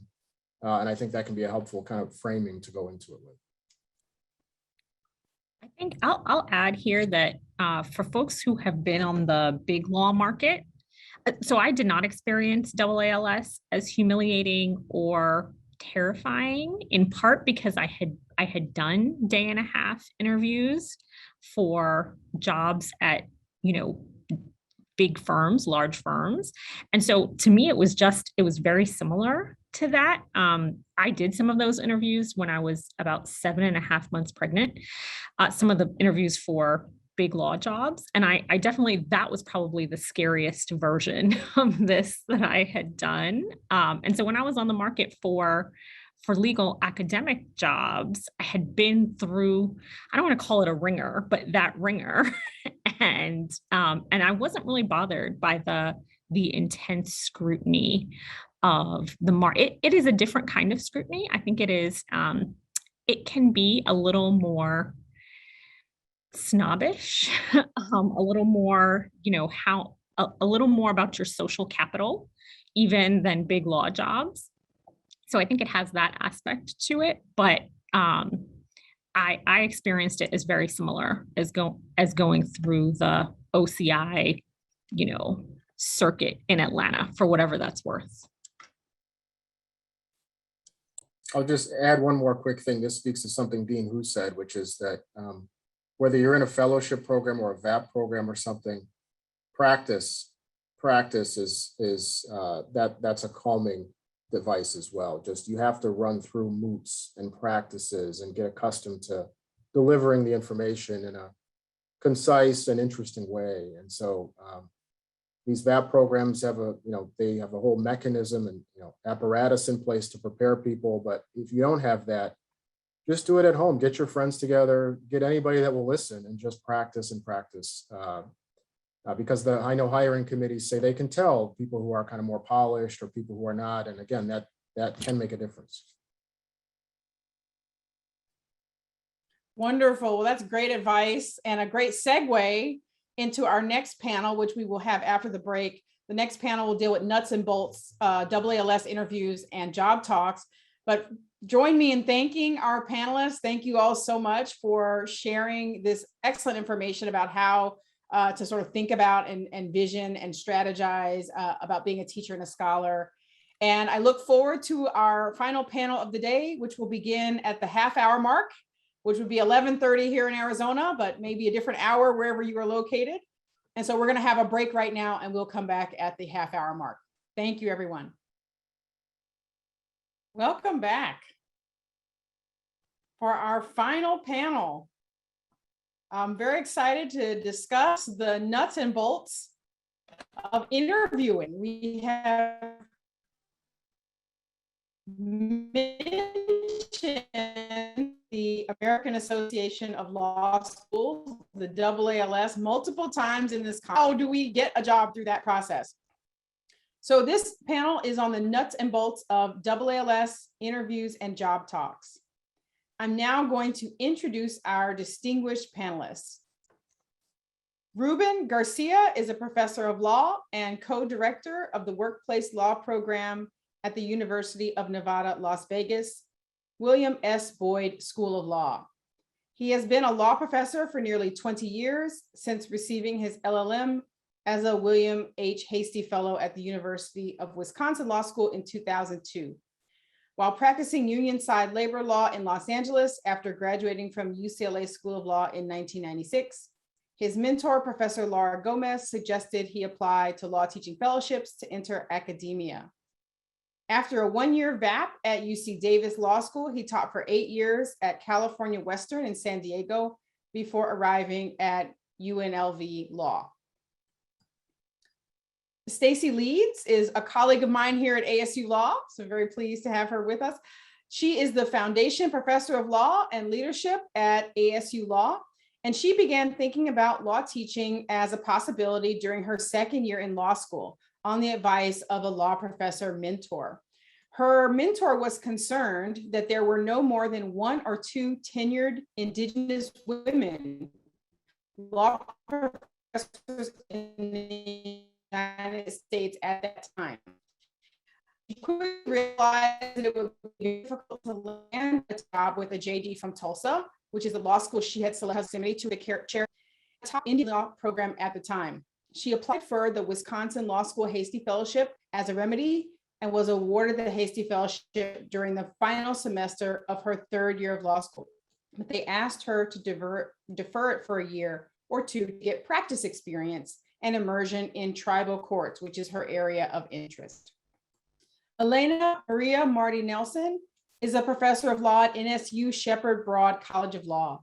She graduated from Georgetown Law and practiced law for several years in a large law firm to learn about sophisticated legal practice and to earn enough money to pay off her student loans. Great idea.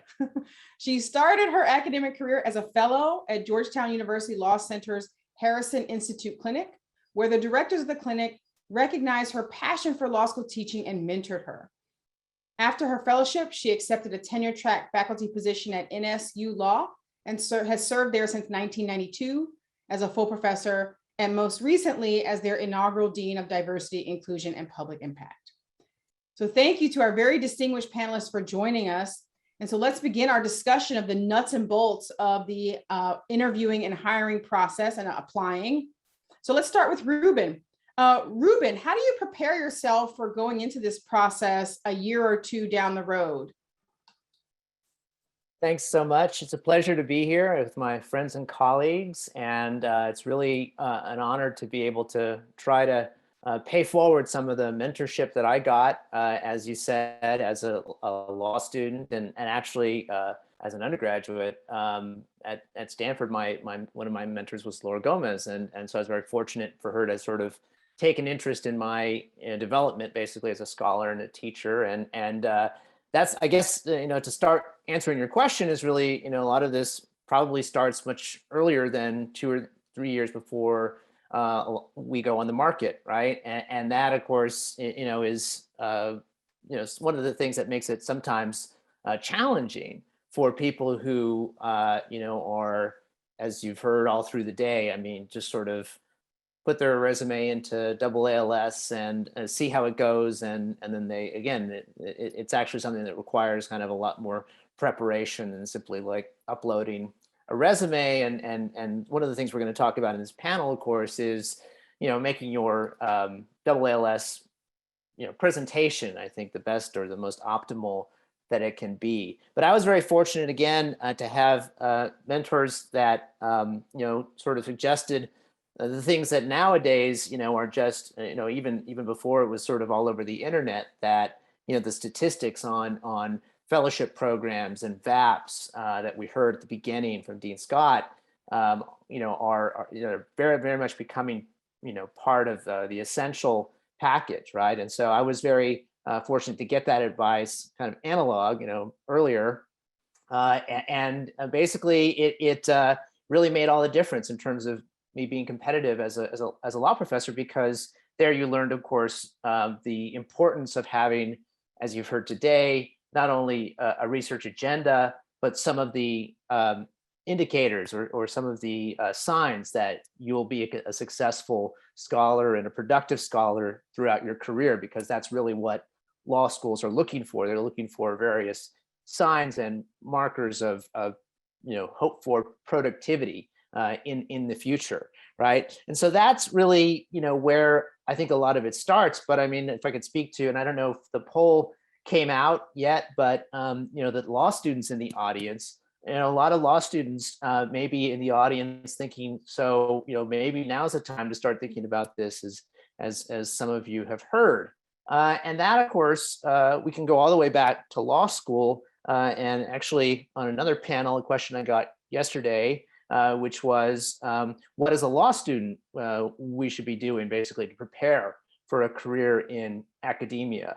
And the best advice, and I know we've had a lot of questions in the chat, and really sort of, we know the statistics also about pedigree and the importance of that.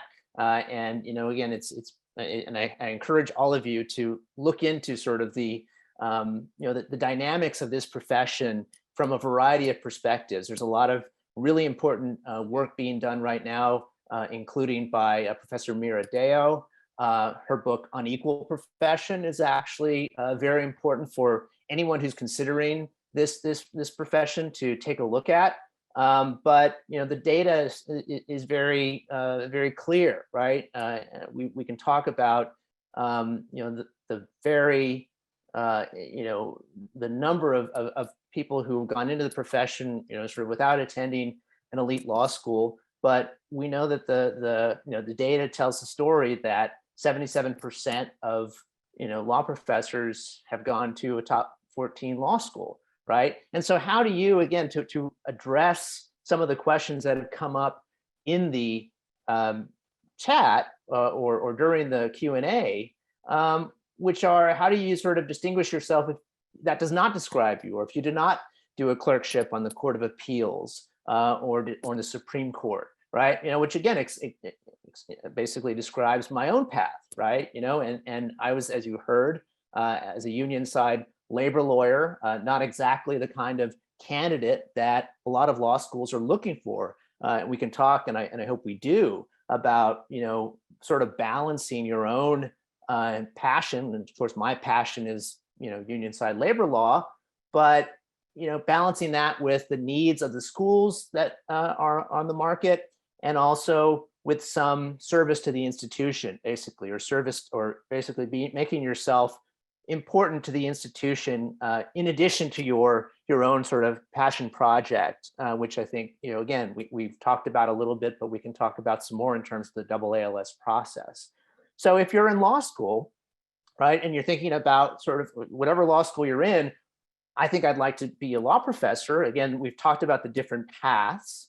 We've talked about the idea of clinical teaching and or the idea of adjunct teaching, right? That doesn't require scholarship generally, but if you're going to be looking for a tenure track position, in many cases, teaching courses in the first year or doctrinal courses, they're going to look for certain indicators of scholarly productivity, right? And so one of these, as you heard in the last panel, one of these is the research agenda, right? But also, when you're in law school, what kind of work did you do basically along that path, right? So for many who are in law school, that translates usually into being on law review or being on a law journal, right? And it again, especially in many cases, is helpful to have a student note. That is also, again, an indicator or a sign that you're interested in sort of engaging with ideas and sort of an extended kind of law review format. And then you get to the point of after law school, if you've done or haven't done law review, how do you sort of construct, again, a scholarly agenda from that? And that, again, I think goes back to the mentors that you had in law school. So again, as I said, as you heard, I was very fortunate to not only have mentors in law school, but take classes, in a particular sort of scholarly discipline, right? So I was one of Kimberly Crenshaw's, critical race theory students at UCLA, right? I was a, law and society student of Rick Abels, who's a, big law and society figure, right? So I was very fortunate to be able to work with those folks in law school, whether it's in seminars or other kinds of projects that would then kind of translate into a package that I could then sort of say, well, I'm a sort of law and society critical race scholar to, and present that basically to law schools, which of course had to begin in law school, but it does for me, but it doesn't have to in many cases. And I think, as many of the people on this panel can attest, you often have students who are alums of the school who maybe you didn't have as students, but maybe they're interested in what you're doing and interested in the kind of work that you're doing. And, they may want to ask you about it, or they may want to talk to you about, particular research or articles you've written, right? And so that's another, I guess, example of the fact that even if you kind of start late into thinking about this profession, that you can cultivate those ties with your people, not only people you studied with in law school or people who were at your law school, but with the magic of the internet and Zoom, right? You have all kinds of opportunities to reach out to people who you didn't go to law school with, or you didn't take classes from at your law school, right? So most faculty, again, myself included, are very happy to take inquiries and discuss these particular kind of research subjects or research issues with students from any law school, and that again is obviously one of the, not only the sort of the obligations of being a faculty member, again, paying it forward, being a public service, right? But also the benefits or the real joys, as you heard from Dean Sylvester, is hearing from people who your work may have, interested or impacted in some way, or students, years down the road who, have your class or your research has affected their development or their interest in some way, right? So again, that's kind of a way of saying basically that it's ideal if it starts an interest in writing and scholarship starts in law school, but it doesn't necessarily mean if it didn't for you at your particular law school that it can't happen after law school when you're in practice. And again, we can talk about the difficulties of being a full-time lawyer and being an adjunct professor in addition. I mean, we've talked about adjunct teaching as a path, but in the end, if you're an adjunct teacher, you're basically working all day and then working at night, right? So it's a lot of work, in addition to your usual job, because you get to see again all those little things that full-time faculty see in terms of student questions, student references, student requests for recommendation, all of those things that are part of the job, right? And again, the kind of things that make it a job also make it very enjoyable and fulfilling job in a lot of ways. Right. So bottom line, again, answer to that question is the bare minimum is however much you can do while still practicing. And of course, the possibility of doing a fellowship. And again, I just want to say, that there are still fellowships like the Hasty Fellowship that are really dedicated to diversifying the legal academy. Right. And so that is something that I benefited from, obviously.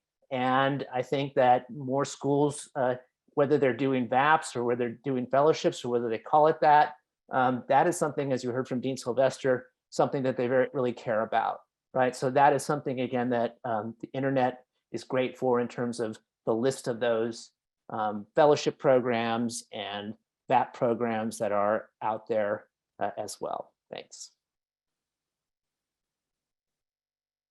Thank you so much. That was really helpful. And I think it gave our audience a good sense of the different paths and how to think about them at the forefront when you're thinking now before you even try to get this job. How do you start maneuvering your existing time so that you can prepare yourself, whether it's publication, whether it's carving out evenings because you might have to teach in the evenings, if you're going to be an adjunct or things like that. So thank you so much, Ruben. So let's move on to the real nuts and bolts of actually trying to apply, what you actually have to do to apply. So Stacy, what is the AALS and the Faculty Recruitment Conference, and how does the hiring process work? Thank you. And thanks for being with us here today. When I start these remarks, I just want to reiterate that I offer myself up to you as a resource. And I know that my colleagues on all of the panels throughout the day do as well. So find somebody from today that you connect with, that you would just want to have a conversation, and be brave enough to reach out and have those connections. As you've heard throughout the day, the journey to be a law professor can take so many different paths. And so as my opening remark, I just want to say this: don't get discouraged. There is certainly a typical and perhaps an easier process that you can go through, but it doesn't mean that it's impossible for you to land a teaching job from your current starting point. So keep that in mind. I'm going to delve into the AALS hiring process and how you just initiate that process. I now have been on the hiring side of 5 different law schools over a 22-year window. And it's pretty remarkable to me how standardized the hiring process is at each of those law schools. And that represents different size law schools, different parts of the country, and different ranking tiers. At the end of the day, most law schools do this first part of it about the same. So the Association of American Law Schools, or AALS.org, is where you will go to start this process. And that is a professional association that wears 2 caps. On one hand, they're there to support the law schools and the law deans as an institution, but then they're also there as a resource for individual faculty members for professional development and a network. And so the professional development piece of the AALS is there for the individual faculty members at that starting point of creating this online hub between the candidates and the law schools. And this is how you all get connected. You will start this process of getting to be in that database by going online and registering and filling out the FAR form. And the FAR form stands for Faculty Appointments Register. This form goes live in June of every year, and you have that summer to get everything that you need to get uploaded into the system, but there's a hard and fast early August deadline. And the number one advice early on is make sure you meet that initial deadline, because that is the deadline where it eventually gets released to the law schools in that first batch. And that's how most of these first rounds of interviews fill up. Now, it's a little pricey, $290 now to register for this, but there are financial waivers available. So don't let that be a barrier. Reach out to the AALS if you need to ask for one of those, and don't be shy about it. You will want to fill out this form. And again, the AALS is not doing in-person interviews again at the hotel this year. It's all going to be online. And what the form is going to ask of you is it's going to ask you to fill out some basic categories. And the basic categories are your educational background, your professional experience, and be honest, but also be creative and don't sell yourself short in this arena. If you are practicing law in one area, but your heart lies in another area and you need to get some experience there, reach out to national organizations in your field and try to do some pro bono if you can, and at least have that an affiliation with the group of people, the entities, the type of practice that you will want to teach in. Most importantly on this form, it's going to ask you what courses you will prefer to teach or would be willing to teach. And you will get to choose up to 5 courses now in that database. And then it will ask you about publications. First, I want to talk about the courses that you choose. Up to 5 courses, and you want to make sure that you use at least one first-year course if you're trying to make yourself as marketable as possible. But then also be incredibly straightforward as to what your top desired courses are. And those need to go in your 1 or 2 spot. You're actually able to rank these by priority on the form. But it needs to be apparent to the people looking at the form exactly how the courses that you're going to teach relate to either your writing or to your practical experience, and preferably both. On the law school side, the committees that are going to look through these forms have access to the database, and they can do searches by subject matter area based on the courses that you list on this form. So this is the primary way that the first online search happened to narrow that batch a bit.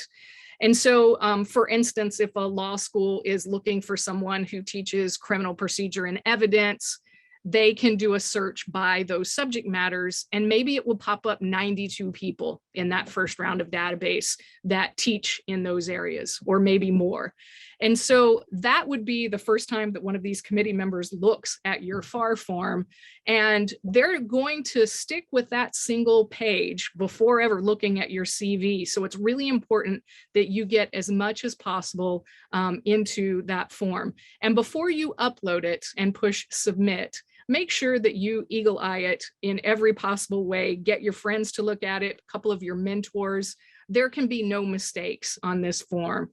From the law school's perspectives, that first glance of what subject matters they're looking at is most likely going to be the first search. But then once they have access to that form, they're going to be looking at your scholarship to determine, what your capabilities are in terms of being a scholar, both in terms of productivity and in terms of substance.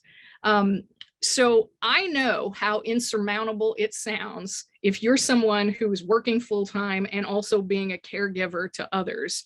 But for most law schools, it really will be a threshold for securing an initial appointment that you have at least one publication, and then if not a second, substantial completion toward that next publication. And these tend to be after student publications these days as well. We're going to talk more about the individual meetings with the schools and the callbacks, I think, collectively. But the process that I've just described to you, each of the law schools are probably going to invite for this initial 30-minute interview about 20 or 25 people in each of the subject matters that they're going to hire for. So it just punctuates how important this single first page upload is in this process. I don't want to take up too much time because we want to have a lot of back and forth. So I'm going to go ahead and pass it off for the discussion of the interviews at the AALS are now online, and then come back with more details about this form and the presentations. So thank you. Thank you so much. That was really helpful to encapsulate something that's so technical, because that form is very technical, very precise. It's such a short period of time. I think one thing I'd like to highlight Stacey's remarks is this is not about resume. Even though you'll be able to attach, is a particular format that they like. They like to see the information presented in this particular way. So you need to figure out how to translate what's on your resume, on your CV, into a form that will match that FAR, that will fit nicely into that database, because that's your gateway. That's your key to unlock, that path. And in many ways, for tenure track jobs, that may be the only route that you have to get one of those positions in the current market. So thank you so much. So let's move to the next phase. Let's say that you've submitted your FAR and schools have read it and they like you and they've invited you for an interview. So Elena, what are the interviews like for becoming a law professor? And also, what is a job talk? I'm so excited to be here with all of you, and I'm so happy that you phrased it that way, because I get to talk about the last major hurdle of the hiring process, sort of the callback interviews interviews, the job talk. And let me set the stage. For this part, you've already been selected. Notice what Dean Stacy Lutz told us. You've already been selected by the faculty hiring committee as someone they want to hear from, someone they really are interested in hearing from. So that's great. But this is a big audition. This is big. Now, as we know, law schools vary in their callback and job talk procedures slightly, and there's, of course, a lot more variation because of the pandemic. However, as Stacy mentioned before as well, there are some universal concepts amongst law schools in terms of the procedure. So I'm going to break this down into sort of 3 parts. So one, let's talk nuts and bolts, the sort of structure of the callback day. Once you've gotten past the interview session, we'll sort of mix that in between. I'm also going to talk about, so part 2 is going to be the job talk itself, the job talk portion, and then 3 overall questions that I want you to be thinking about and preparing for, and some tips on answering those. All right, so let's talk about the structure. Sort of, what do you expect if you get called back to the law school? So generally, the callback is going to be a day-long session. All right, so it's going to be, usually it's a full day, may even include dinner or something afterwards. And that day-long session, the critical part is it's going to have several shorter, maybe 30 minutes interviews with small groups of faculty. Typically 3 or 4 faculty members will have short interview sessions with you. Those small interview sessions will also usually include, there'll be one set up for law students and probably one set up for the dean. At some point during your day, and it's a very, this is what's going on during your day, your callback. At some point, they're going to set aside time for your job talk. That's job talk is when you're going to present your scholarly paper to the full faculty. Now, this is a paper that you have already given to the hiring committee, and they've circulated to the full faculty before your job talk. Now, the paper should be in very, very good shape, preferably already accepted for publication or at the ready to be submitted for publication in a law review. As Dean Keller mentioned in the earlier panel, what they're looking for is papers that will be in a law review. So that's the sort of paper you're looking for generally for your job talk. What you don't want to submit, and be careful here, is a rough draft. Even if they tell you it's okay if it's rough, you might want to think about timing, as Ruben mentioned. That may not be the way to go. All right, so what's going to happen during the job talk? So during the job talk, you'll likely get about 20 minutes to present the paper, followed by about 45 minutes of questions. By the way, it used to be that if you were applying for a spot teaching in the law school clinical program or legal writing program, the job talk was not necessarily focused on scholarship, or instead of like a teaching demonstration. But lately, as Dean Sean Scott noted early on, more law schools are requiring scholarship for those positions. We're moving into a tenure track for those positions. So the job talk may very well want to focus on scholarship regardless. All right, so let's get to the second thing. How do you actually present your job talk? And what do we need? What are we looking for? So the most important thing is to practice. You want to mood it. You want to present it in front of first, I would present it in front of the mirror, present it on Zoom, record yourself, watch it back. It might be a little painful, but it's worth doing. All right, then what else do you need to do? Have your friends. Bring in law partners if you have it, lawyers who are friends of yours. They don't have to be lawyers. Your nieces and nephews. If you can get a teenager engaged, then you're doing something right. Ask. The best thing is to reach out to your wonderful professors. If your professors will root you, your professors from law school, professors, people giving of themselves today, it's amazing. But know your paper inside and out. Don't read your talk. You're going to be talking to the faculty. I want you to think about your audience. All right, so you're talking to the full faculty. This is going to be a highly intelligent audience, but most of them will not be experts in your area. So let's say your paper's on criminal justice reform. The audience you think of the audience as being experts in intellectual property or tax and vice versa. All right, so you need to make your job talk engaging and intelligible for someone who is not necessarily an expert in your subfield. All right, by the way, some of the faculty will have read your entire paper, including your footnotes, and some will not have had the opportunity to read any of the paper. Most of them will probably have been able to read the abstract and skim through the paper. So that's what we typically see. There's a debate as to whether or not to use technology, PowerPoints during the job talk. Sort of a rule of thumb is that if you have visual images, so charts, graphs, pictures, even anything that's going to elucidate your paper and your thoughts, then a few slides could be beneficial. On the other hand, slides with just words may detract. So use your judgment on that. So for both the job talk and the short interviews, we want to also give you another tip, and that is have an elevator pitch version. All right, have a short version of your talk ready. Now, why do I say for both? Well, in the short interviews with the faculty members, you could have faculty say, look, unfortunately, I'm not going to be able to make your presentation. I'm not going to be able to make your job talk. I teach at that time, whatever it is. Can you give me the 3-minute version? You have to be ready to do that. It's something you know and love. This is your research, right? So be ready with your 3-minute version. Or someone could say after the job talk, I missed your job talk. Give me the 3-minute version.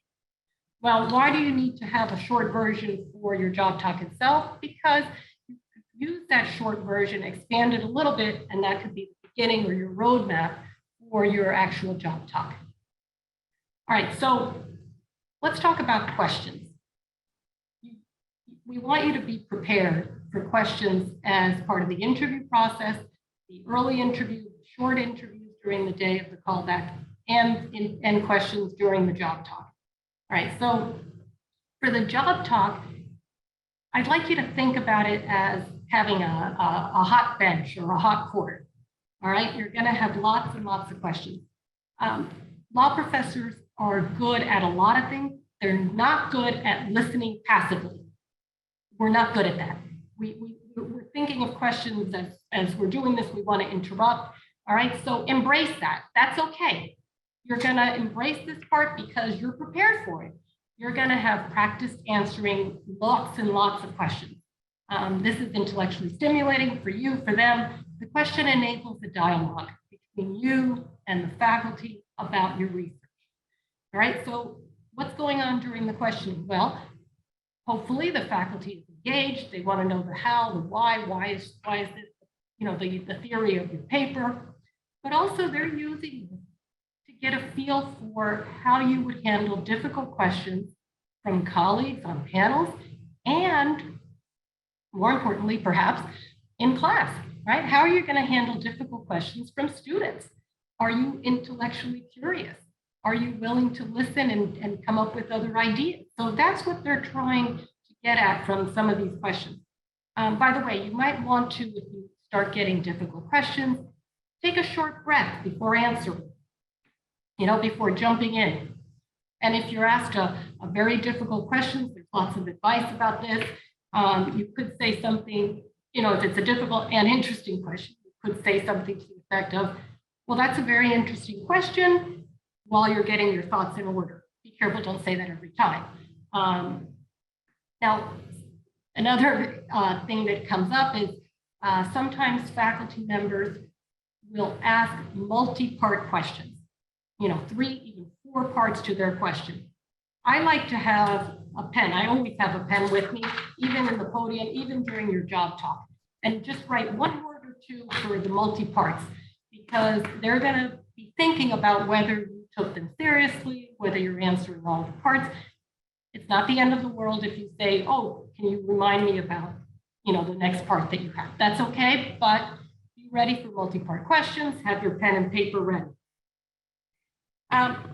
If there's a question that have not addressed in your job talk paper, but it's within your scholarly agenda, you can genuinely thank them for it and say you hope to explore that idea. That's fine. Your paper is not going to, one research paper shouldn't have addressed everything, because you're going to have a continuing scholarly agenda and publish in the future. So something to think about. Now, if you are asked a question that's totally out of left field, or that you addressed in the paper but they didn't get a chance to see it, you could try to ask them, maybe rephrase it, maybe say something to the effect of, if I understand your question correctly, this is the place you're going.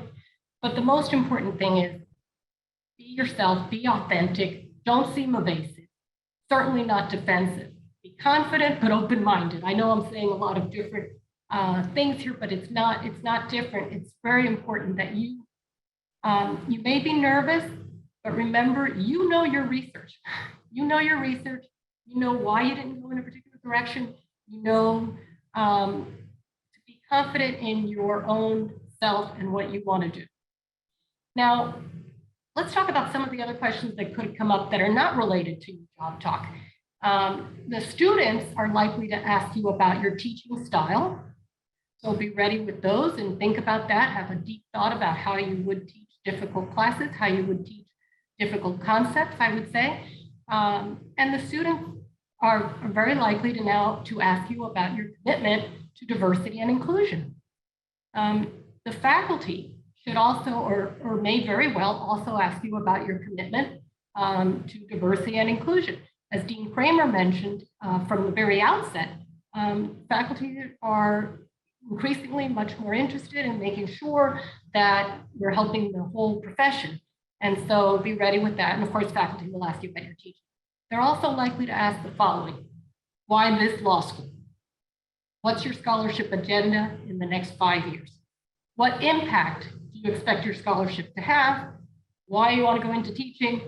And how will you engage students?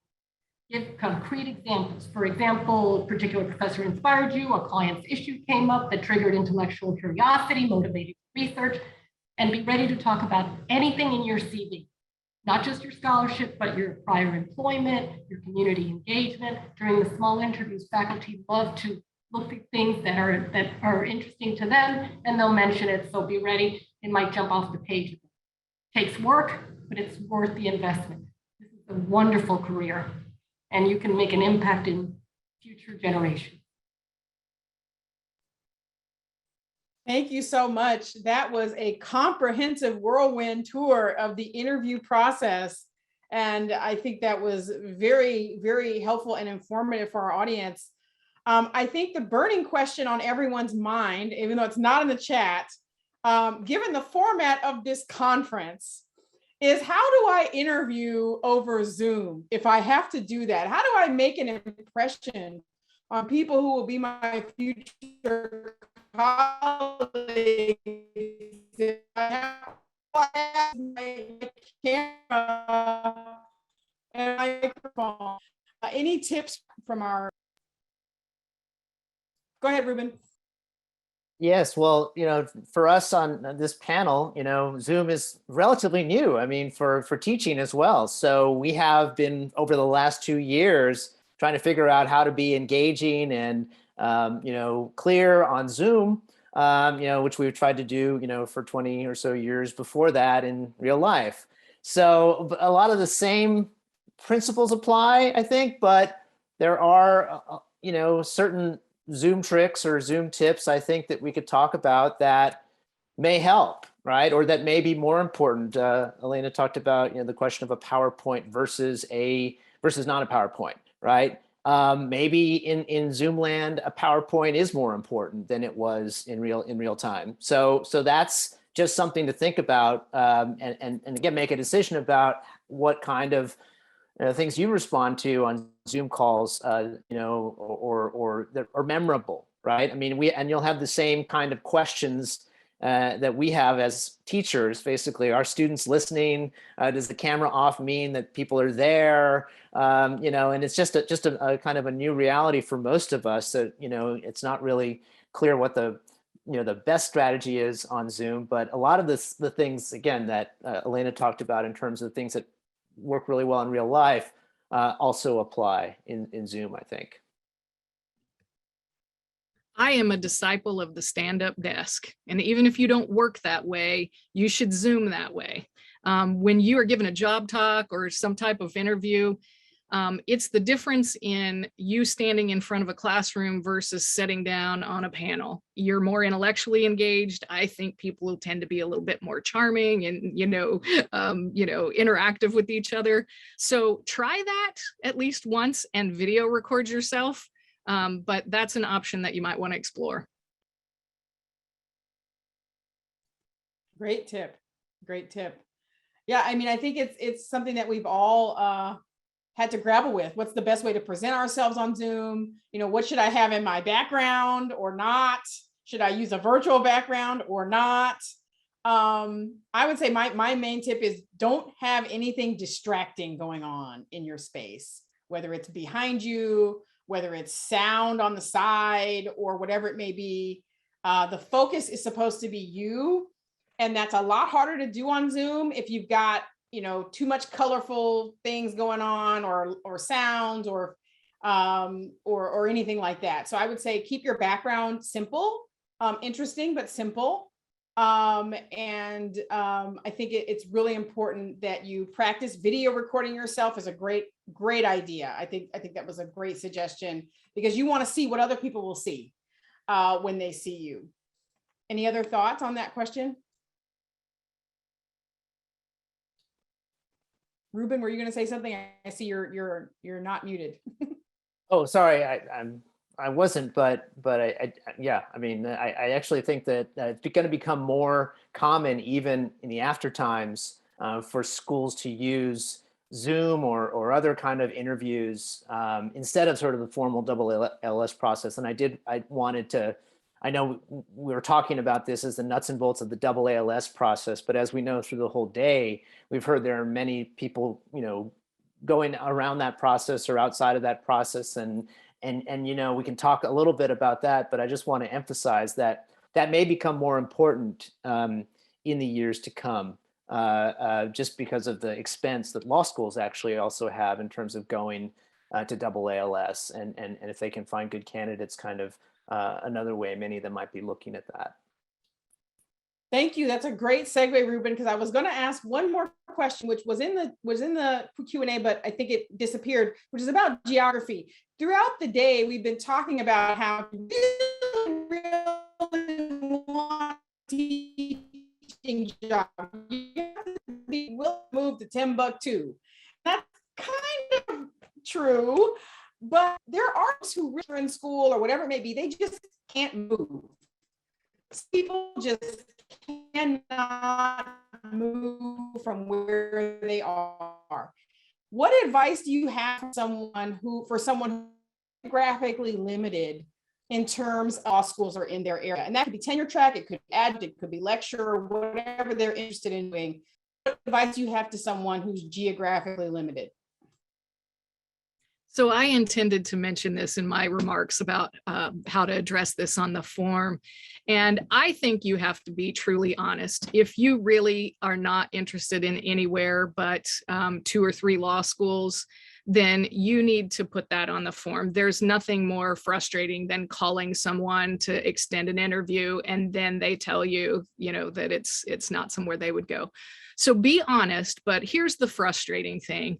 If the universe of your schools are 3 schools that you're applying for, I think you still got to go through the FAR form process and reach out to those schools. But don't presume that you can get your foot in the door with a simple cover letter and a resume. Unfortunately, you usually have to do both. So, it's a frustrating process nationally to reach out to 2 or 3 schools, but I think that that's the reality for most places. Wonderful. Can I just add to that? Again, in terms of being honest about, and I think Stacy referred to this in terms of your teaching preferences, right? And so there's a great temptation because we all know the market, right? And how the market values different things or things more than you might be interested in, right? So business law, IP, tax, these are things that, I have no business being involved in or teaching, right? But, there's a great temptation to, as you heard earlier, to get a job, you have to sort of position yourself in terms of like being marketable, right? And there are ways to do that, again, within your bounds in terms of what you already are interested in or what you really want to do or what you have expertise in, right? And I think that's the critical role of, even if you're not working with someone in terms of scholarship or in terms of mentoring sort of your writing, having someone help you figure out how to market yourself best on that form is so key. And again, it can really solve a lot of these embarrassments that Stacy talked about in terms of, oh, I really am not that interested in tax or property, but you put it, second on your form, and it's like, okay, well, again, you just need to be counseled about how to be marketable within reason or within bounds that are, accurate. Wonderful. Elena, go ahead. No, I just wanted to add that in terms of the geographic limitation, I agree 100% with what Lee said about, be honest. Certainly if you are limited because of children, family, whatever, your caregiving obligations to a particular location. If, however, you just don't think you might like living somewhere other than New York, give yourself a little flexibility here. I mean, let's, because you might fall in love with the school and the faculty. And so if it's just that you don't think you'd like a role, that might not be a reason to limit yourself. But if you, cannot for whatever, reasons, which are 100% understandable, not move, then yes, be very clear in the form. That's just something to think about, especially when you're young and mobile or old and mobile. Sorry. No, that's really important. It's individualized. You have to look at what is your personal situation. Are you, do you have any notions of the kind? You may think, oh, I'm not living in a rural place, suburbanite. I don't want to live in a B, or literally, I cannot move because of X. And I think being open is really important if you can be, because you never know what gems may be out there for you. There may be the perfect position, a great fit, everything in a place that you would have never gone to on vacation or visited or never been there, don't know anybody there. You might get there and say, this is the spot for me. And you would have never let yourself be open to the possibility if you are rigid in how you present yourself to the market. So, I know that some folks do have genuine restrictions on their mobility, totally valid. But don't be afraid to put yourself out there more broadly and see what comes back if you do have that flexibility. This whole process is about openness, authenticity, honesty with oneself, as well as, seeing what's out there. There's so much we don't know about what is possible until we try. So please don't shut yourself out and shut yourself down with a strict list of qualities and specifications. That's what I implore you to do. Be open. And I think that it will lead to a opening up of opportunities that you would have never dreamed possible. So I will end with that. Thank you to our panelists, and thank you so much to all of our attendees. We've had well over 100 of you that have hung on with us till the end. So I hope you found it helpful and informative. And please do reach out to any of us that you have seen on your screen today if you have any other questions. I will now give the floor to Dean Kramer for his closing remarks. Thank you. Thanks, Victoria. And I want to say a special thank you to all of our panelists. This was a remarkably helpful conversation. I learned a lot, and frankly, I wish that I would have been able to attend this back when I was job hunting. I want to echo something that's very small, but I think very important that Professor Leeds said. Standing is super helpful in this context, just to keep you on your toes. And so as a recent convert to the world of standing desks, I'm going to endorse them, even though I'm sitting at the moment. And so let me just reiterate, we put this event on because we would like to help. Everyone who participated is interested in paying forward all of the help that we received over the years. So please do take us up on that opportunity and keep us posted. And I want to say a special thank you to Professor Victoria Sahani, who carried this event and did it with grace and was truly wonderful. And so I'm grateful for her work here. And so thank you for joining us. And we hope to see you all on the other side of the podium. Have a good one and take care.